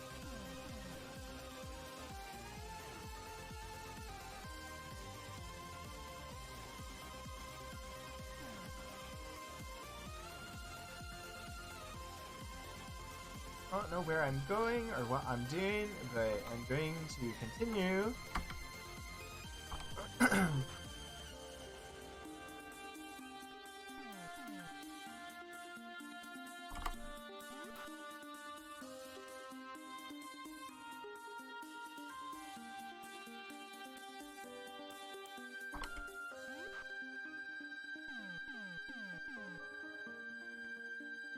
Ghosts are a unique challenge in the room. It's like, I want to attack them, but they're in the wall, so I won't be able to hit them. So I just have to ignore them.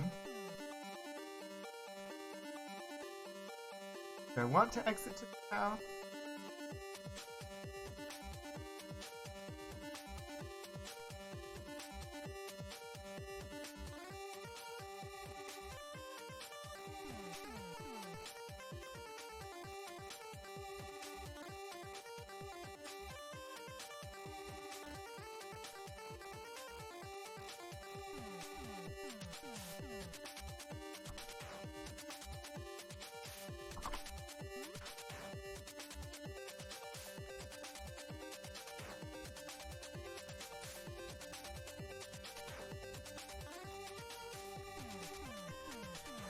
Sorry, I am very concentrated at the moment on this room, trying to decide what I want to do.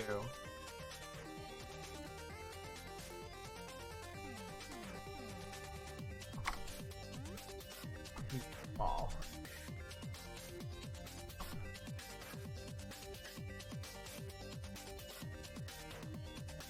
I think I'm gonna try exiting south.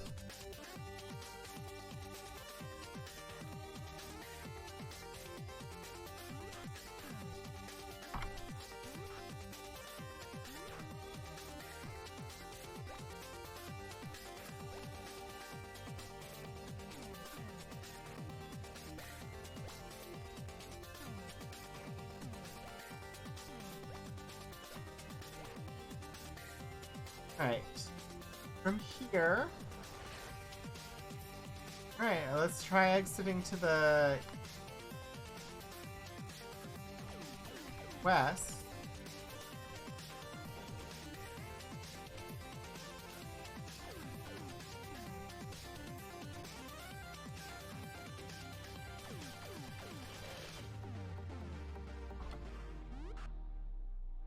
Undead spell. I may have.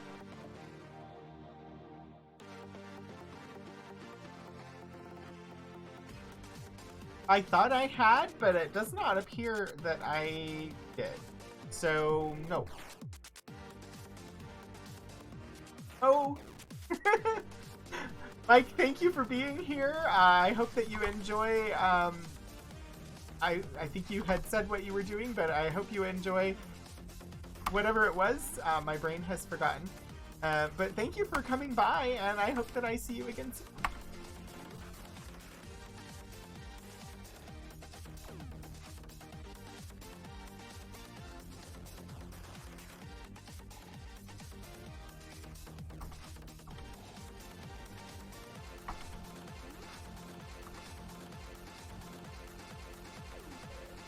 We are going to get through this maze of rooms. I thought we were done with mazes after the 6th level. I did not realize that the entire 8th level is a maze in itself. But we're going to get through it. I should have realized it would take quite a while.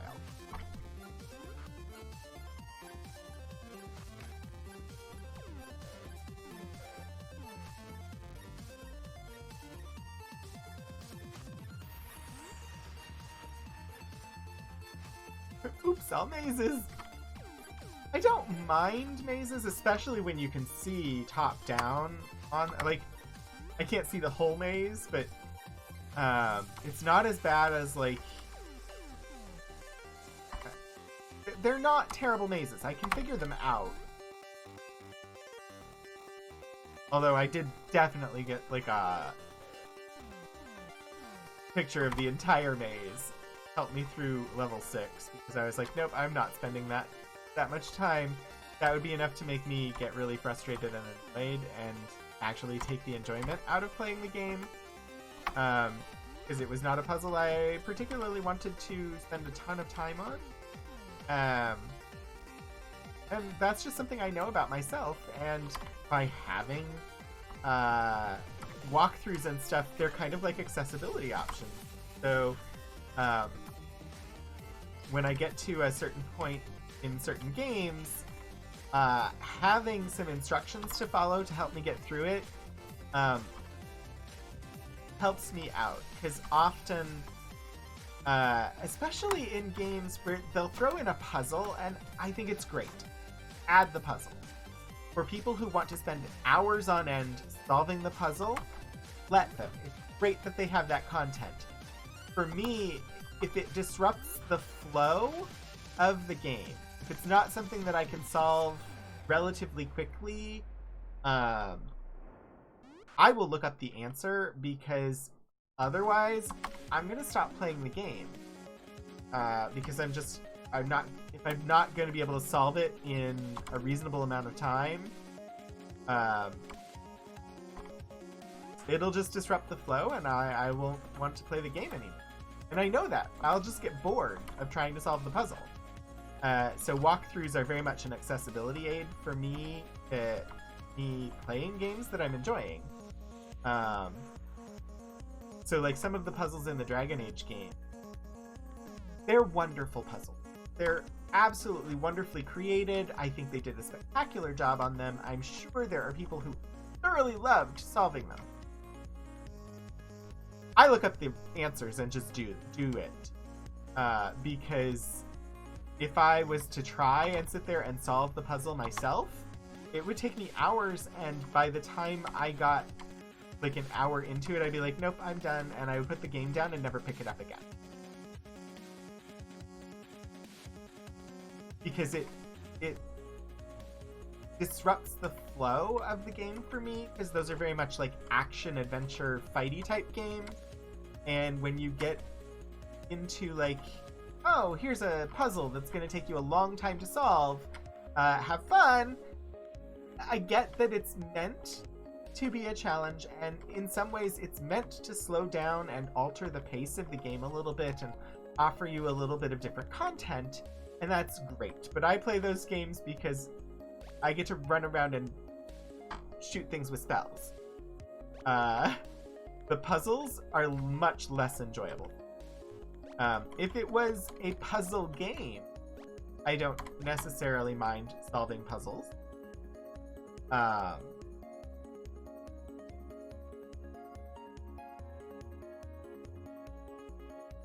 Like if I'm going into it planning to do lots of puzzles, then it's great. But in an action adventure, run around and shoot things type game, I don't want lots of puzzles.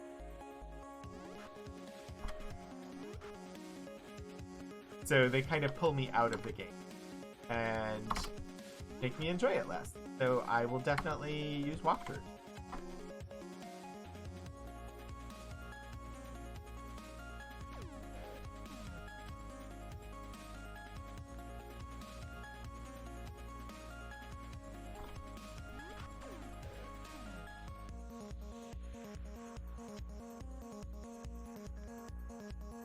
Like, at the moment, I'm very curious about how the frick do I actually get where I'm going, because this is taking me, again, the direction that I don't want to go, and I don't know how the frick I'm supposed to get where I'm supposed to go.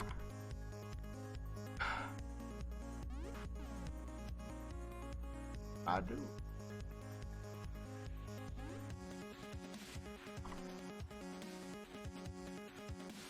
Because I am not exiting this room to the front.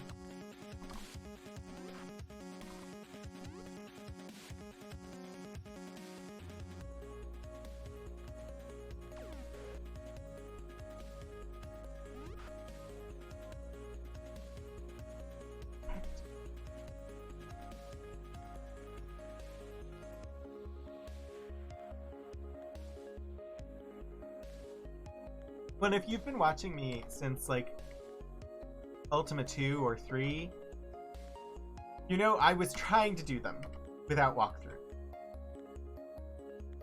And I just got to a point where I was like, nope, I am not having fun anymore. I'm going to use a walkthrough.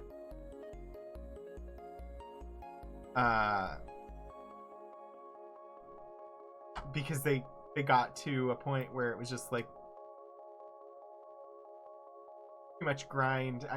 Those games weren't my favorites. I'm glad I did them, but they definitely weren't my favorite.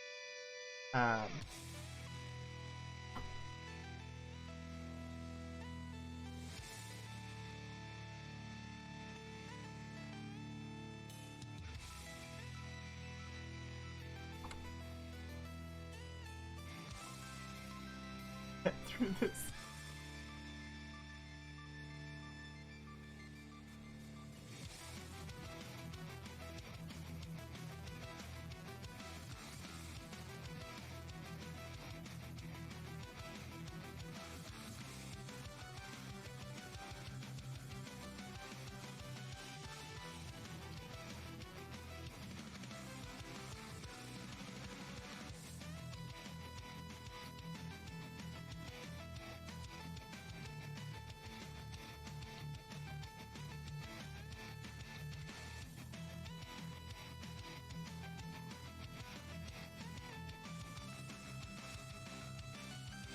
I don't know.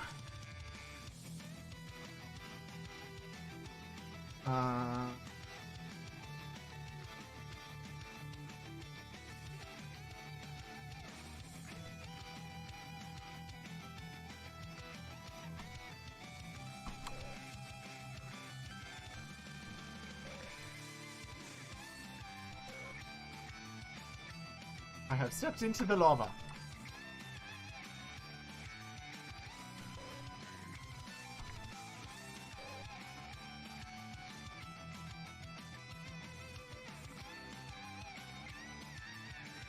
Alright, I'm gonna go north. See what this room has. When I've been in every room of it.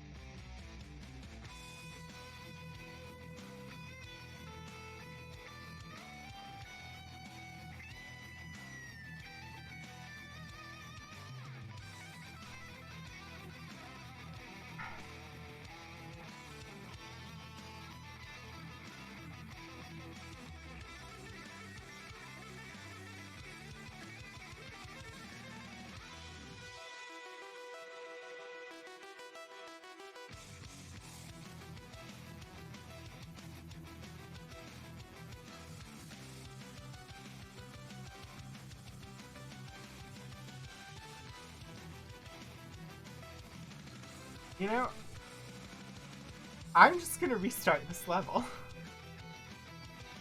I'm done. I'm done with level 8. Sorry, I was just talking about how I will totally use a walkthrough. I'm done with level 8.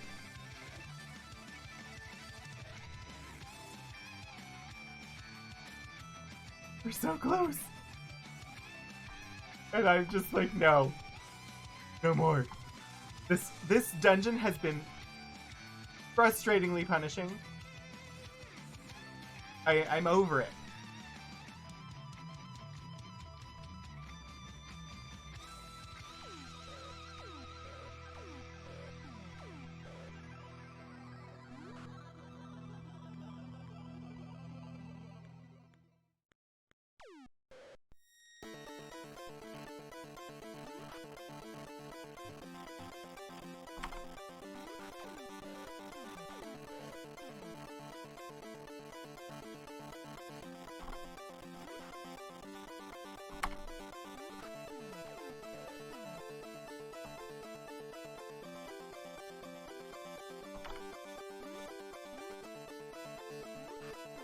Not that the walkthroughs that I have glanced at in the past 5 minutes have really told me actually how to solve this.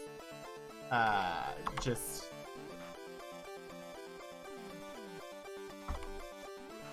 that I'm done running around in circles. I'm going to try and actually just be done.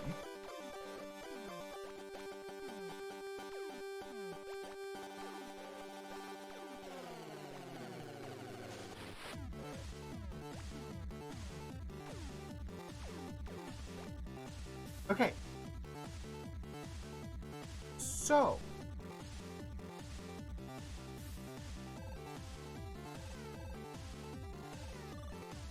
There should be... Yeah. Thank you, Shiny Marigold.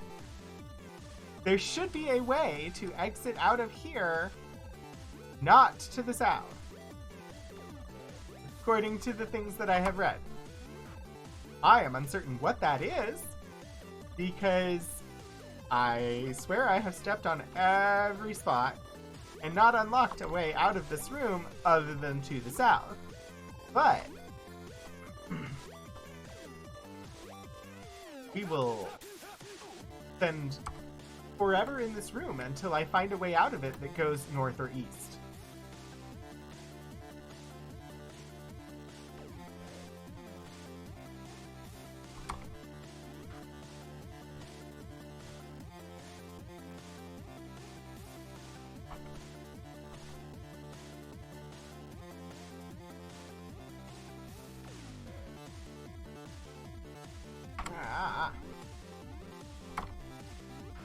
Which is honestly what I tried to do the first time through on this level, before I had consulted anything.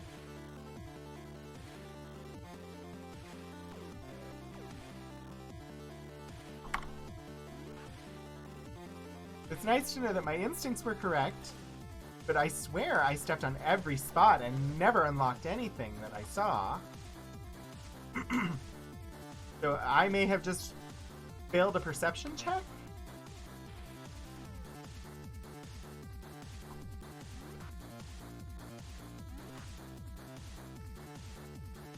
In real life, not like in the game. There's no perception checks in the game. But I may have failed a perception check IRL.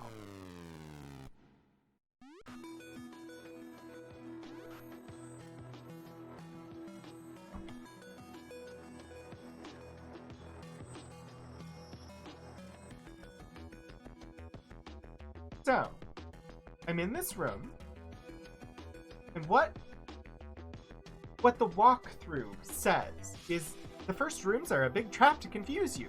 Take the eastern entrance, which I did, and walk east, which I did. In the next room, there's a secret door in the northeast and a touch plate to the southwest, opening the exit.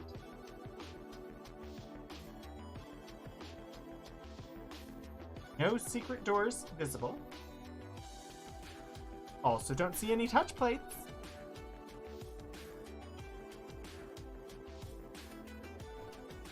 Anybody have any tips, ideas, suggestions? Because at the moment, I do not see any way out of this room except south.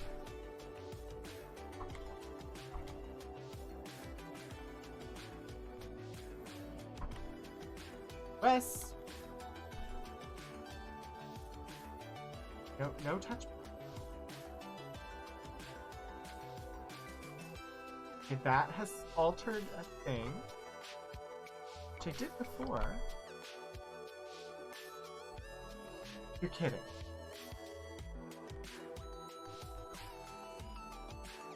I really wish that the game would, like, play a noise or something.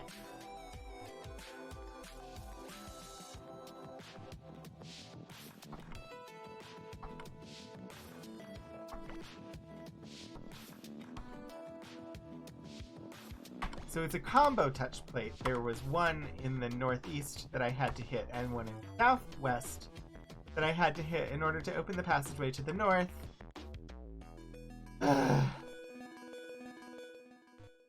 And I did almost all of that last time. It was one additional space that I had to step on. Finally!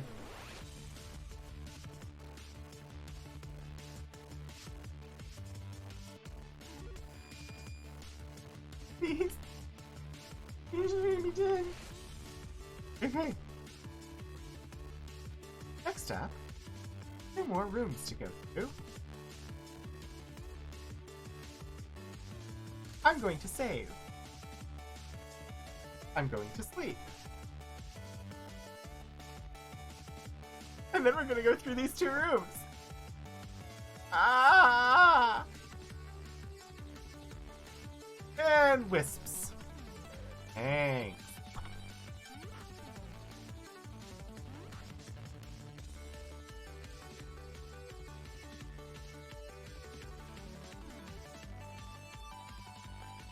This game does not want me to leave.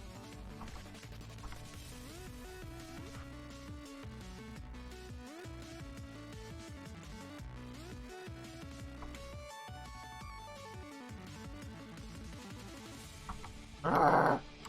Wisps. Stop it! Stop it! Come here so I can kill you! Stop blinking around the screen! Just come close so that I may destroy you!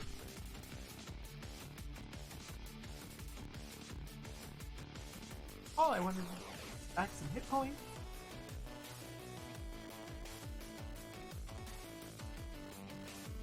Alright. Look at that, full health.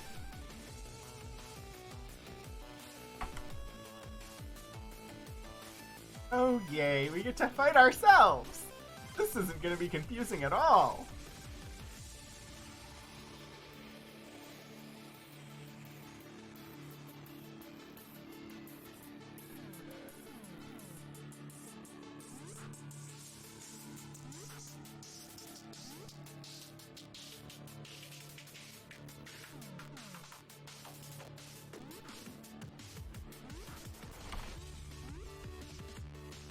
Actually, it's not confusing at all. So that's good.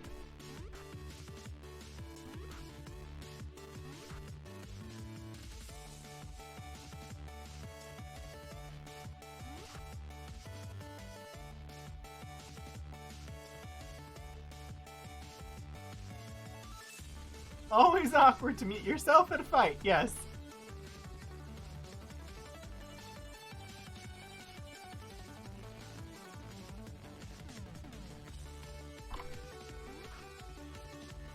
One of them's running away. Hope that doesn't affect my virtue. Uh-oh. Okay. That's all of them.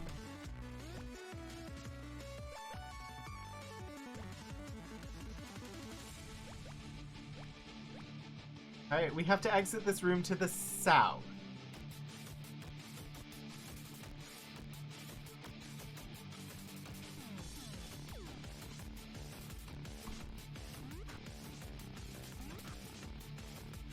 According to the map.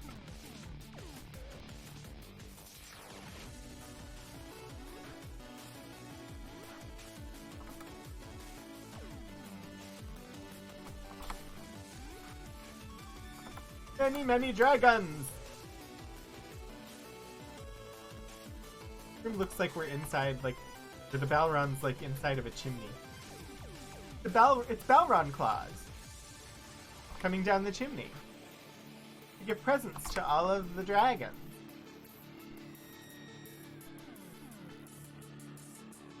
Balron claws just delivered the presents.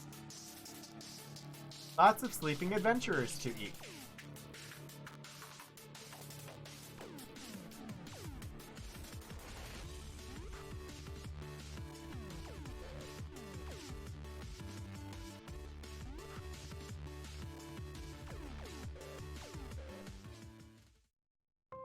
Wake up, people.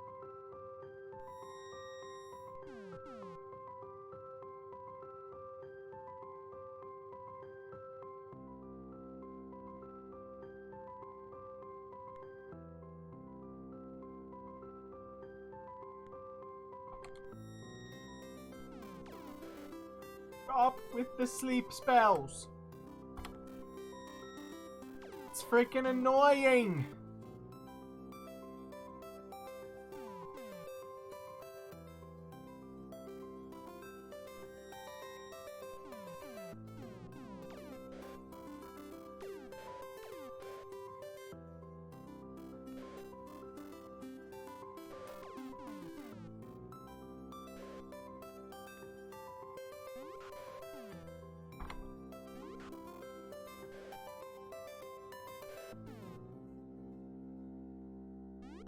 I am walking through the lava.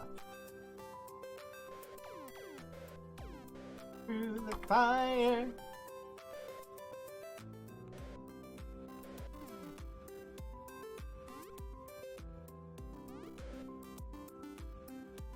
Somebody hit the freaking dragon! Jeepers!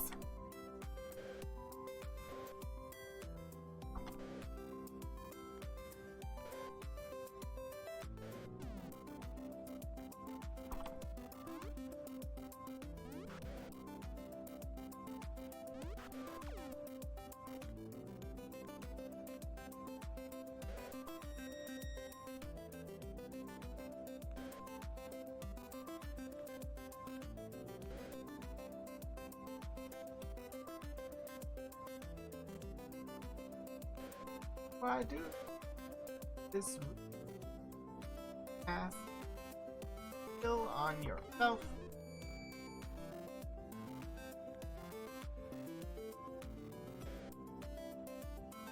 Still on debris. You don't understand. Find the 2 triggers at the eastern wall to open the exit to the last altar. Well, I walked all across the eastern wall and I didn't trigger anything.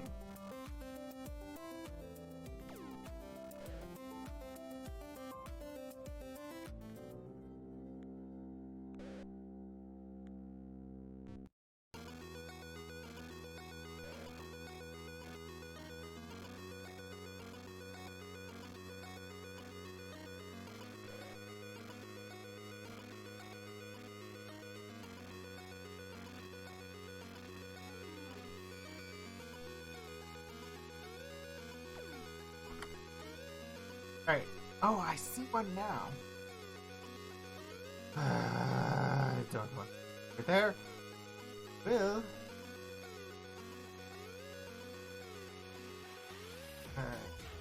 Cast spell.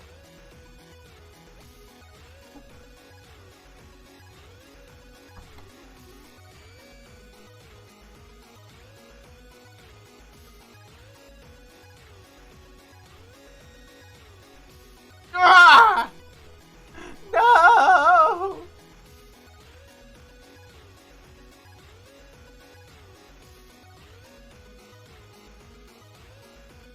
Cast.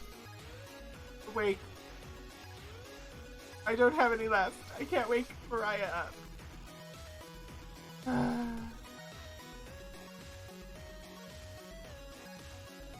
I was within steps of getting where I needed to go, and it put me to sleep.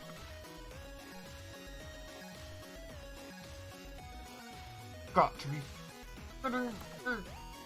Can't even attack him!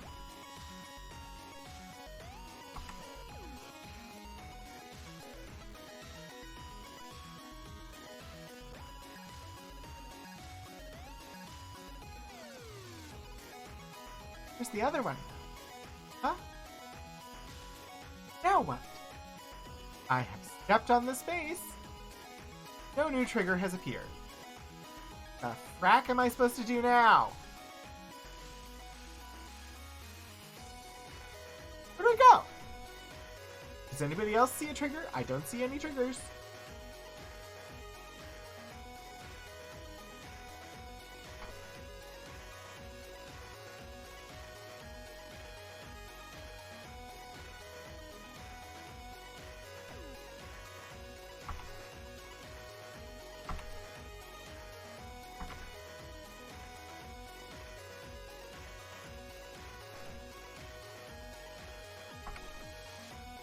Seriously? Rather annoyed. Oh, look.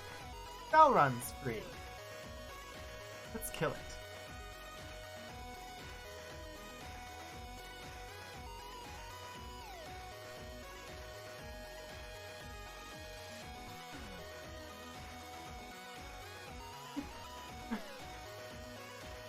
I am so mad at this dungeon.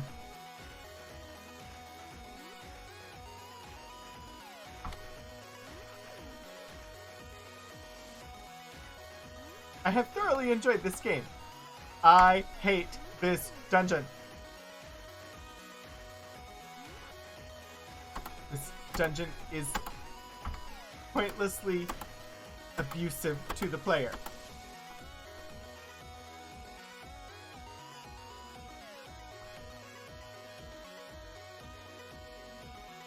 Now what? Ay, ay, ay. Finally!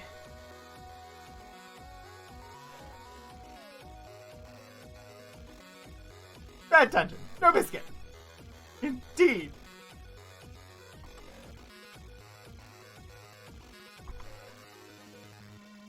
Like, they didn't make any of the enemies harder. They didn't make anything more difficult for this dungeon. All they did was put together the most torturous combinations of physical obstacles so that it would take the longest amount of time possible to get through any specific stage. Even like looking at a walkthrough and having it tell you how to get through, it will still take you hours to traverse this dungeon. It's abusive.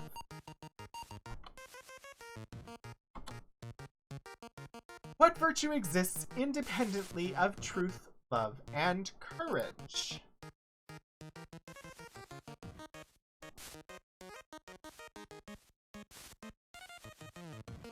Humility. The Black Stone. There is a sudden darkness and you find yourself alone in an empty chamber. You use your key of 3 parts. A voice rings out, Scheisse! I didn't save! What is the word of passage? It's a 3-syllable thing. We don't know what order it goes in! I didn't save. I am not just guessing. I am gonna look.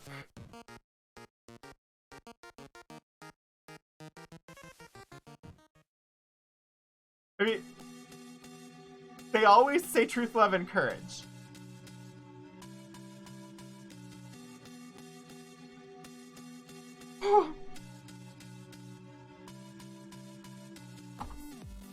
Passage is granted. Truth, love, and courage. Bear amo cor. The voice asks, what dost thou possess, if all may rely upon your every word? Honesty.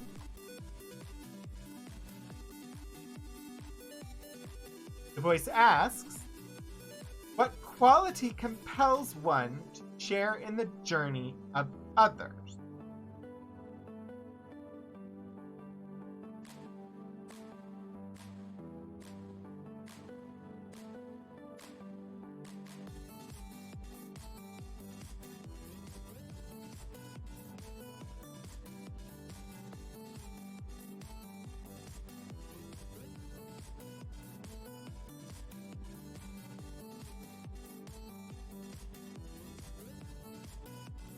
Sacrifice?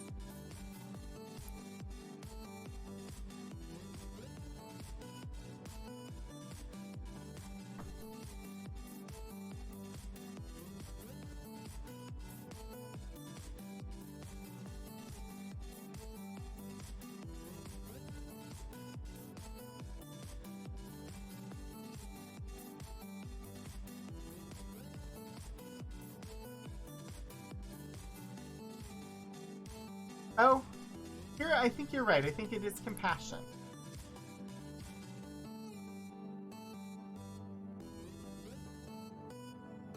Voice asks, what answers when great deeds are called for?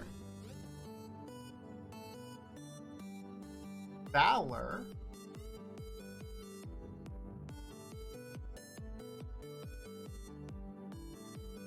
The voice asks, What should be the same for lord and serf alike? Going with justice?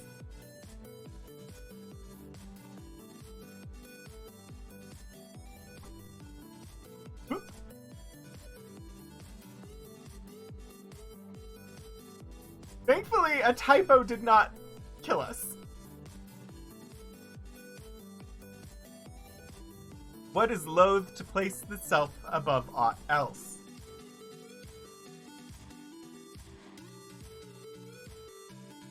Yet another week without a nervous breakdown. No typos allowed. Hi, Puddleglam!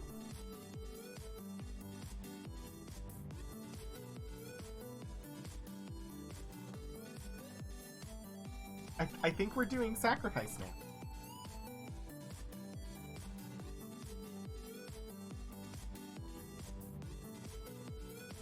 What shirks no duty?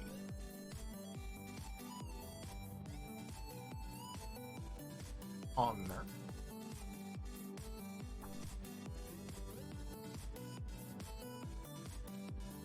The voice asks, what, in knowing the true self, knows all?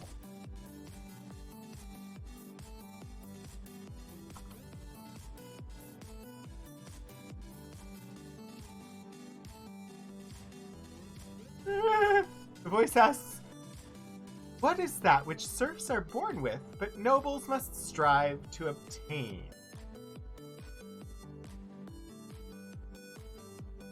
Not sure about that one, but okay. We get a lovely star inside of a circle. Thou art well versed in the virtues of the Avatar. The voice asks, all else is imaginary. This is real.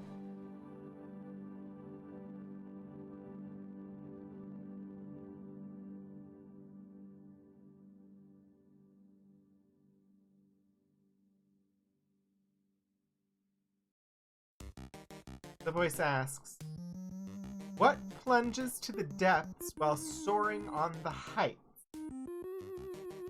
Love.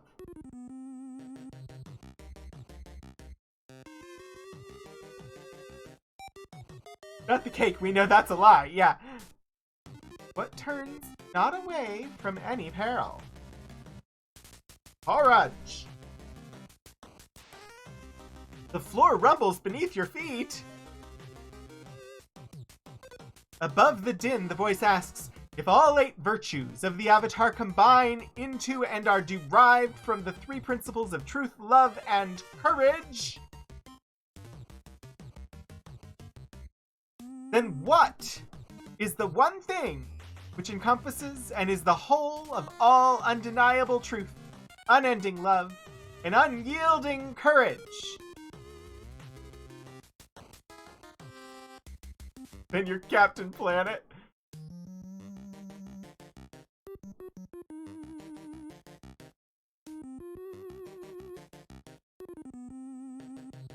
The Triforce.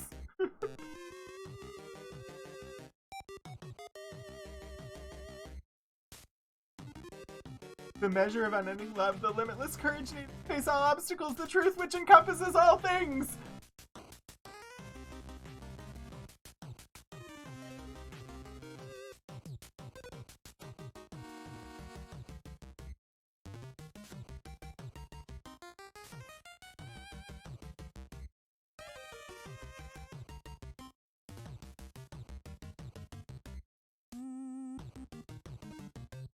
I don't...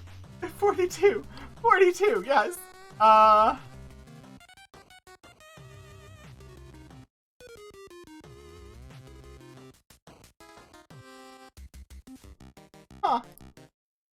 I don't know when we were supposed to pick up this...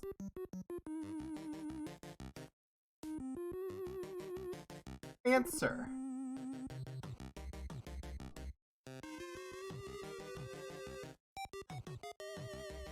It's not anywhere in my notes. But it is infinity. But I don't know where we were supposed to get that, because we definitely did not get that answer. I just happened to have a cheat sheet next to me just in case. And so I was like, what? The boundless knowledge of the Codex of Ultimate Wisdom is revealed unto thee. Because I definitely would have typed Axiom there, and we would have died. Or whatever. The voice says thou hast proven thyself to be truly good in nature. Race car track!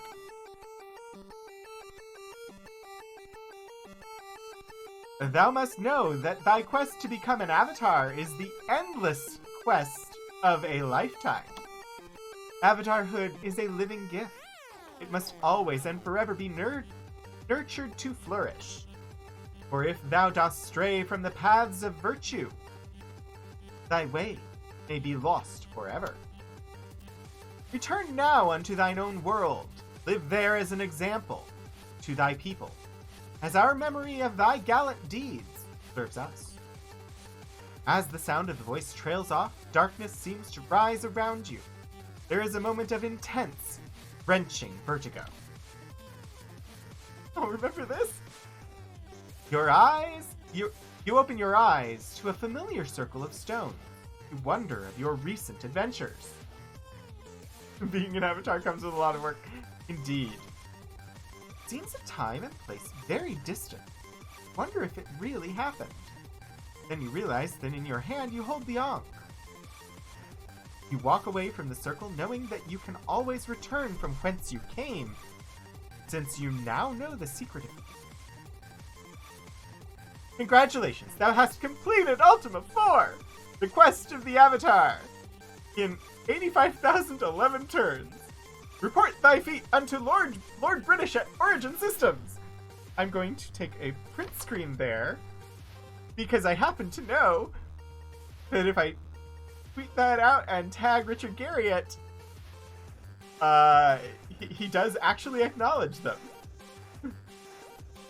The Axiom of Infinity.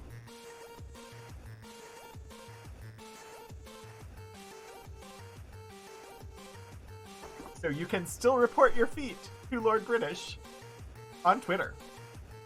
Alright.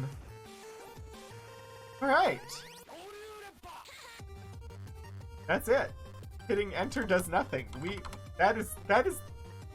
That's Ultima 4. We have finished Ultima 4. We are done with Ultima 4.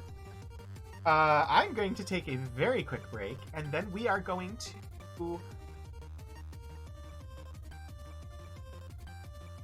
We are going to report my feat for all those turns. We are going to be looking at Ultima 5 for the rest of the stream. So let me go ahead and I'm going to switch to the Be Right Back screen, take a quick bio. We're going to come back and we are going to... We're going to start up Ultima 5. Ultima 4 is dead! Long live Ultima 5! Alright. I will be back in just a moment.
Hello! I'm back! Thank you for your patience. We are going to be taking a look at Ultima 5, of which that is the map. It may look familiar. It is the same map as we had in Ultima 4. The world is the same. Surprise, surprise! Oh my gosh, Galara, you have an Ultima 5 map emote! That's amazing! That's not worth it, thank you. Thank you and welcome. Yeah, we're gonna look at Ultima 5. And the Book of Lore, I don't know. So Ultima 4, we were supposed to start the game up, and then it told us when to look at the book of, history. Is that the same for Ultima 5 or not? Because if it's not, then we will look at the book, because we definitely have to look at the Book of Lore. Otherwise, I will start up Ultima 5, and then we will look at the book. I just don't know what the proper order of operations is, so if anybody is familiar, I would happily take that information.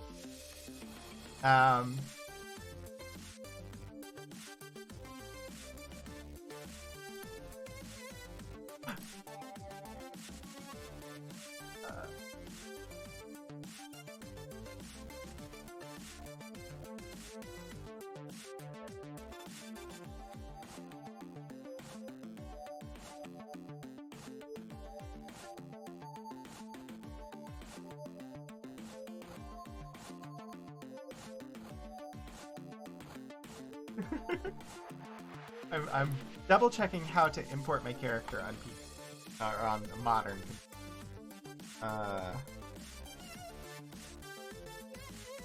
Character trans party.save file. Copy this file from Ultima 4 in Ultima 5.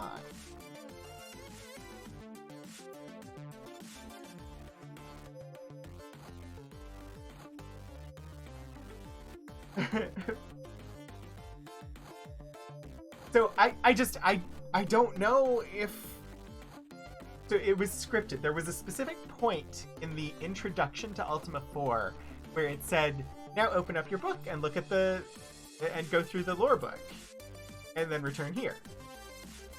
And I just don't know if it does that for Ultima 5 or not. So I think the safe thing to do would be to start up Ultima 5. And if it doesn't do that, then we look at the Book of Lore. So, given that, let me switch to this screen. Let me try and get Ultima 5 actually loaded up on so you all can see it. Ultima 5 Warriors of Destiny was one of the very first video games that I ever played. It was definitely a favorite of mine as a kid. Oh my gosh! Y'all, I just lost you. I can't see you because it's full screen.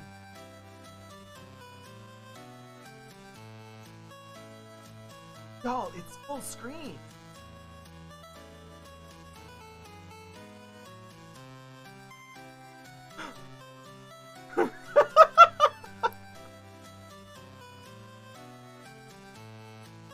Okay. That's not new. Although I now have to remember how I do this again. Don't remember how to make DOSBox open it is slightly larger than. That's something to figure out next time. For now, I just have a teeny tiny. Oh no, but I have to do it. Bear with me. One moment. If I can't solve this really, really quickly, then we will do the lore book and.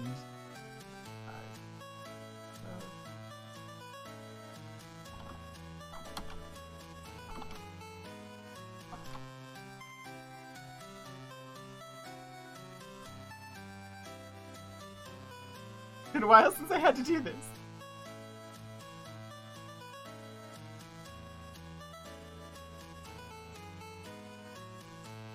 This is me editing files.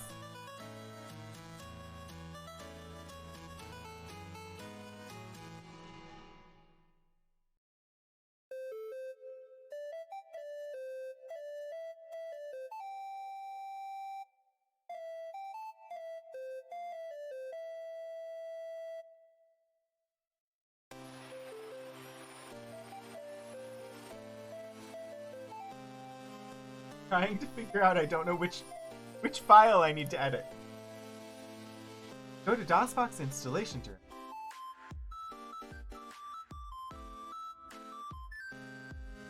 Options.bat.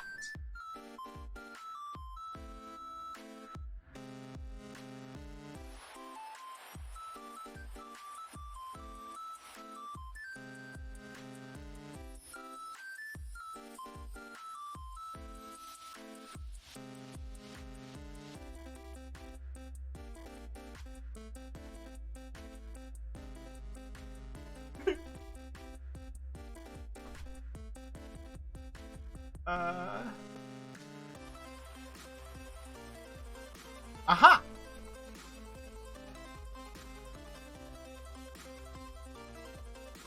This is the file. Now I just need to refer to my Ultima 4 file to remember what setting I set it to. Alright. Full screen, I want false. Do not want full screen. And I wish for window resolution to be 1280 by 1024.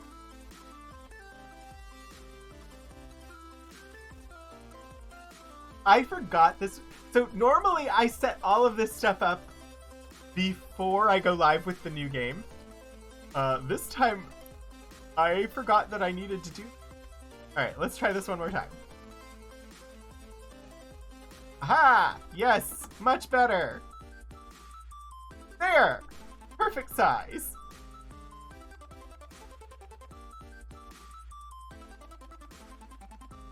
Is there not sound?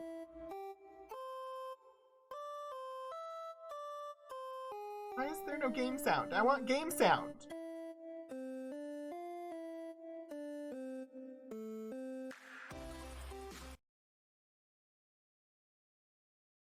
Alright. We have Journey Onward, create new character, transfer from Ultima 4, Ultima 5 introduction, acknowledgements, and return to the view. Let's look at Ultima 5 introduction first. The Summoning.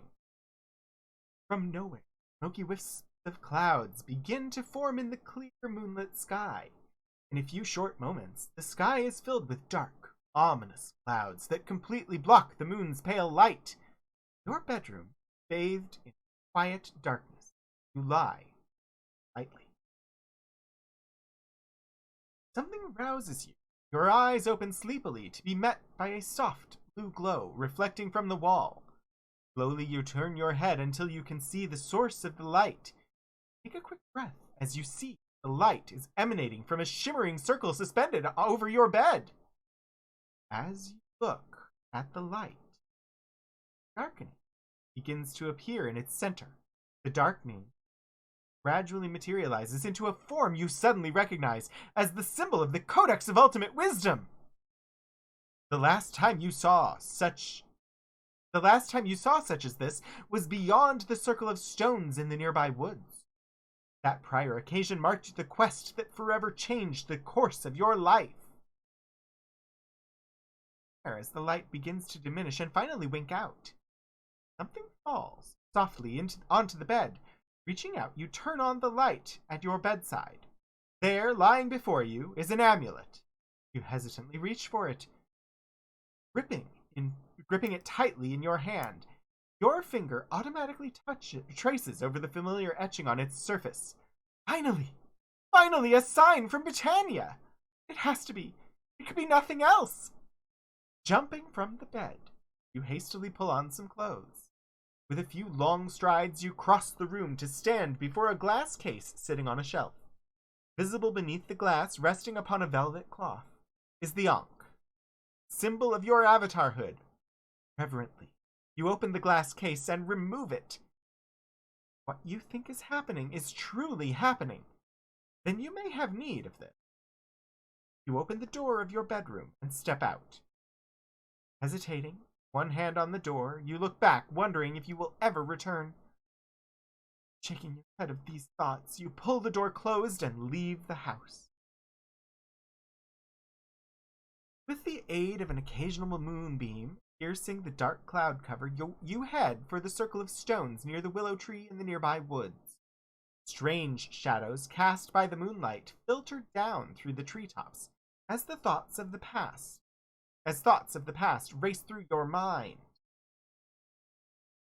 Your attention is returned to the present as you see, just ahead, the circle of stone.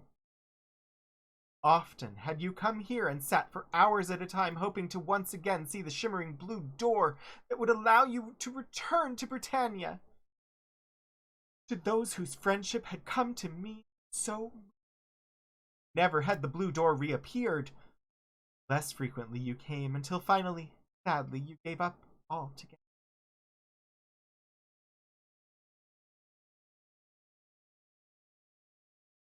With renewed hope, you stand before the circle of stones, the Ankh in one hand and the amulet in the other. Minutes slip by and nothing happens.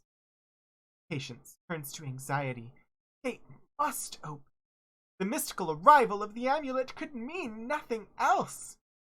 Long do you stand there until the amulet slips from your grip and falls within the circle of stones.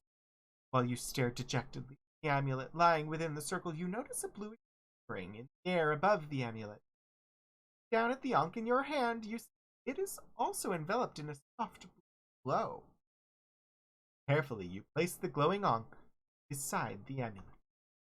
Instantly, a shimmering blue door springs up. Heart beating rapidly, you step in. The arrival.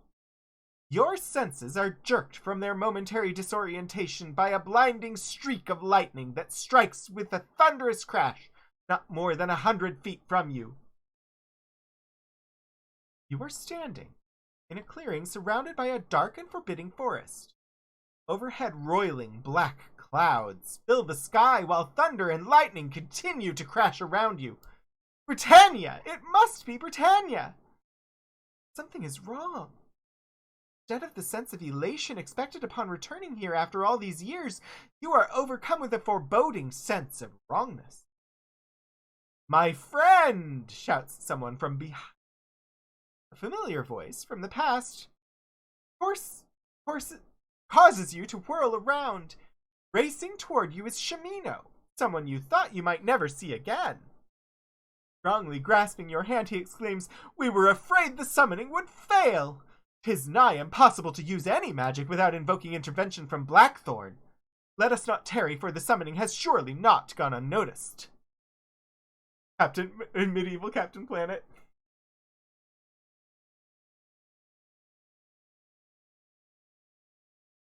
Trusting your friend's judgment, you hold your many questions until a safer time. Hastily, you retrieve the amulet and Ankh that lie at your feet, but before you can move, the very darkness about you begins to swirl and change. 3 shapes begin to materialize in the murky gloom. "Shadow Lords!" hisses Shimino through clenched teeth. Quickly, he draws his sword and moves between you and the barely discernible shapes. Foremost apparition traces a pattern in the air with a wispy forefinger. Ebony black arrow solidifies before it and hangs suspended for a moment. Then, with a flick of its hand, the Shadow Lord casts a glowing bolt at Shimino. Arrow strikes him full in the chest. Dropping his sword, he sinks to the ground, lines of pain and something worse etched into his face. The dark forms close in around you. At your feet, Shimino's body convulses in pain. Not a sound escapes his lips. A warning, the amulet, tightly gripped in your hand, emits a bright blue glow. Upon seeing the amulet, the Shadow Lords shrink back. The wispy shadows start to swirl and fade back into the inky darkness from whence they came. Shimino lies upon the ground, body twisted in agony, the dark arrow protruding from his chest. Normal arrow could not cause such pain. Be the evil enchantment with which it was created. Realizing it must be removed, you jerk the arrow from Shimino's body and hurl it with all your might. The air about the arrow crackles as if it flies into the darkness. Shimino's body relaxes. Inspecting the bloody wound, you notice it is already beginning to fester from the foulness with which the bolt was conjured. We will find aid at Iolo's. It's but a short walk to the east, Shimino mutters. With a grim determination, you help Shimino to his feet and half carry him out of the clearing and eastward through the forest. The story. Within a short time, the soothing sounds of a lute, being masterfully played, can be heard through the forest ahead. Rounding a bend in the path, you see a dim light emanating from a small hut nestled among the trees. Approaching the hut, you loosen an arm from around Shimino and knock on the heavy wooden door. The lute playing stops abruptly to be replaced by the muffled clinking of metal. "Who goes there?" demands a familiar voice from within. Leaning warily against you, Shimino mutters, "The door, you son of a goat! Or I donate all my blood to decorate thy doorstep." The door jerks open to reveal the familiar form of Iolo, standing framed within the doorway.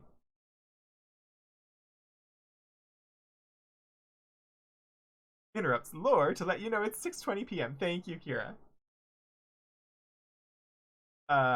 Reaching out to help Shimino, Iolo turns to you with a grimace. "My friend, thou art a sight for sore eyes!" I see that Shimino, as usual, has been unable to stay out of trouble.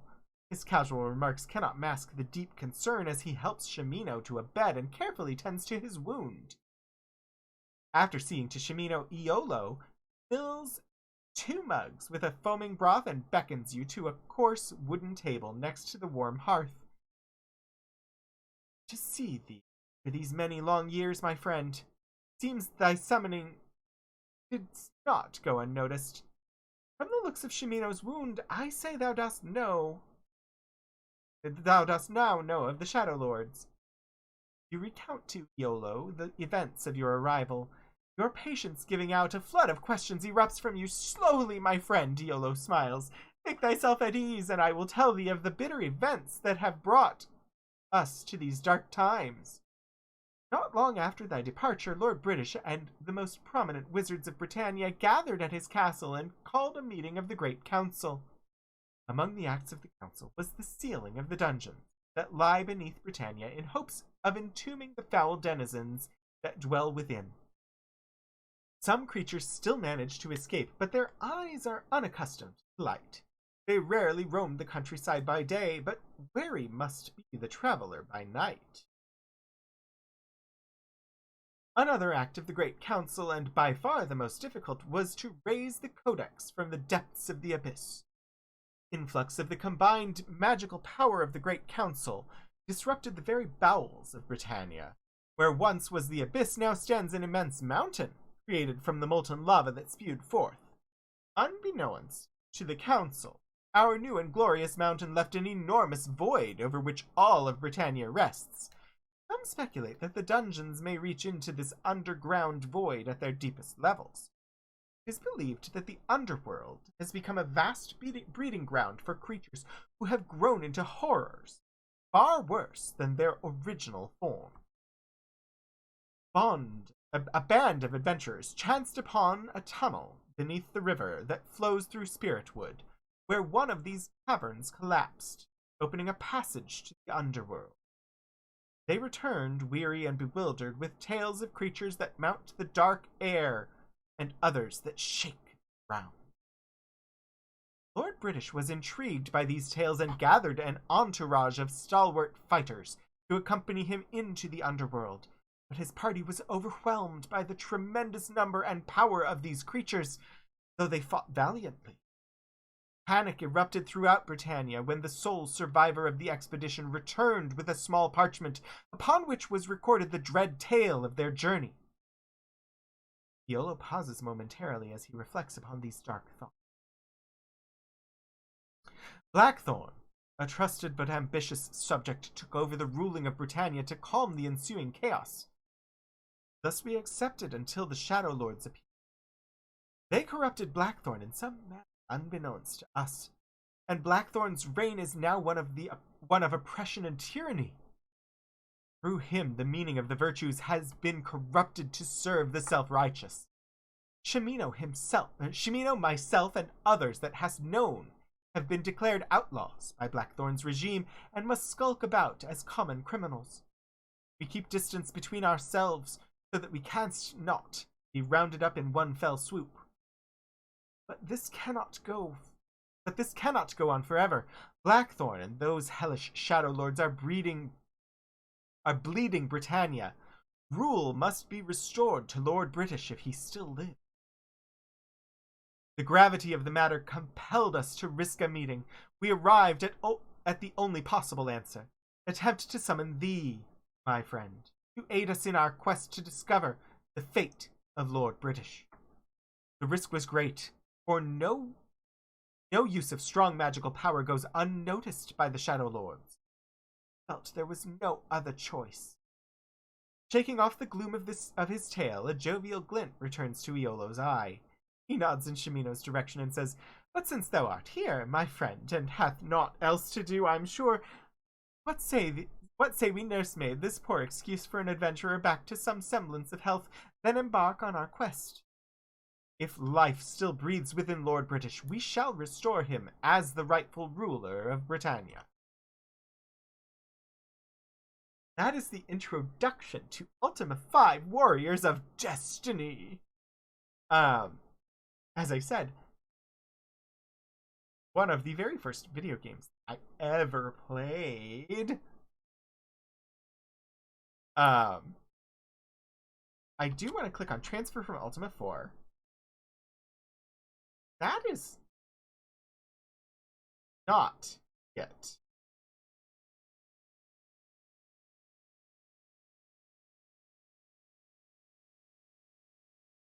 This is not my character.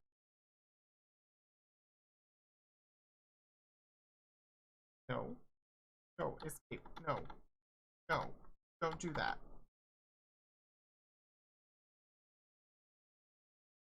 I may have to experiment with the transfer from Ultima 5.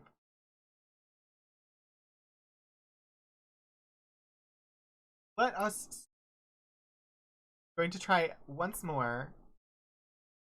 Let's try Journey Onward. No active game. Huh? It said that I was supposed to copy the party.save file from Ultima 4 to Ultima 5, which I thought I did.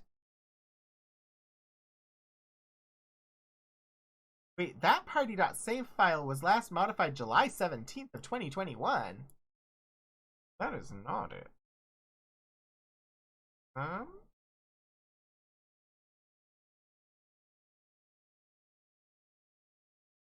Yeah.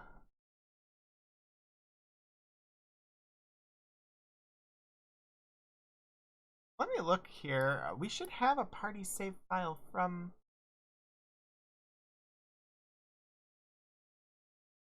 like... a day? Cloud save. Copy this one. Go over to 5 plus paste there plus paste there.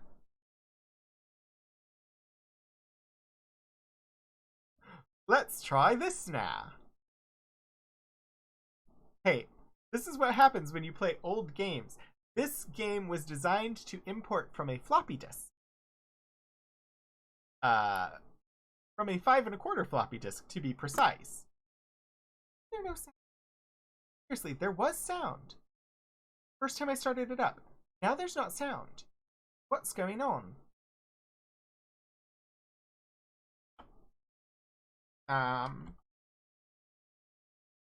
Ultima 4 game contains bad data.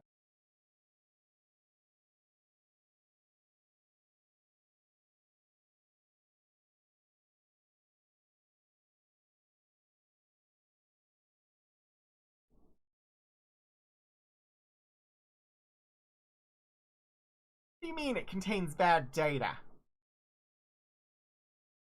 What are you talking about? I don't understand. There's no bad data. I didn't bring lore. Kira, you went there with me. Bad data. I will have to try and figure this out off stream. I will also figure out the volume issue so that when we come back to play this game again, we will have sound, because this game definitely needs sound. And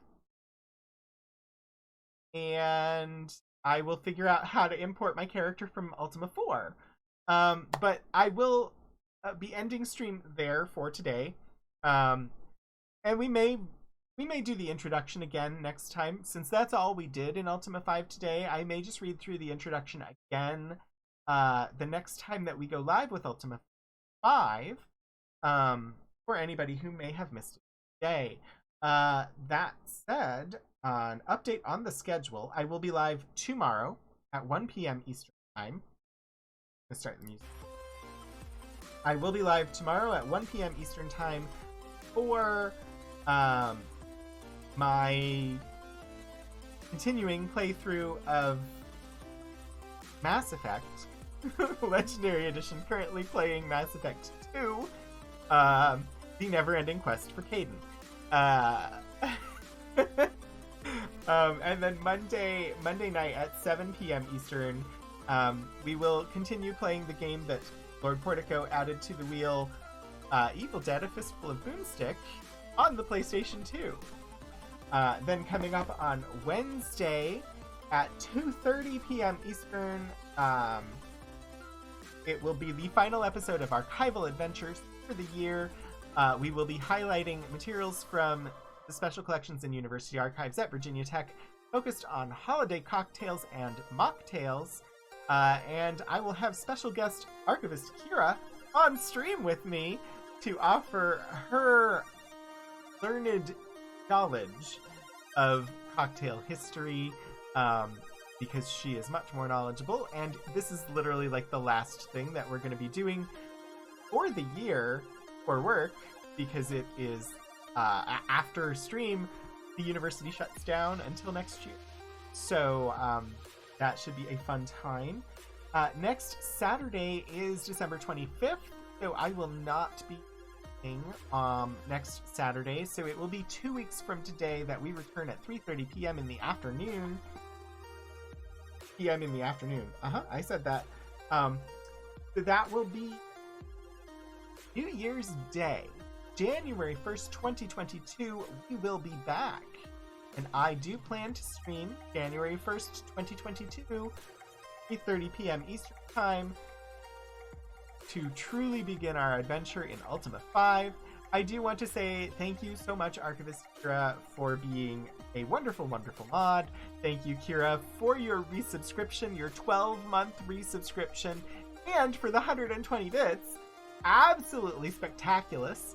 I'm gonna just double check and make sure that we have an idea where we're gonna go and raid for today.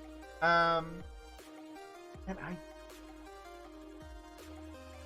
probably just gone over to who is doing their last art stream of the. So we should go on over there and say hello.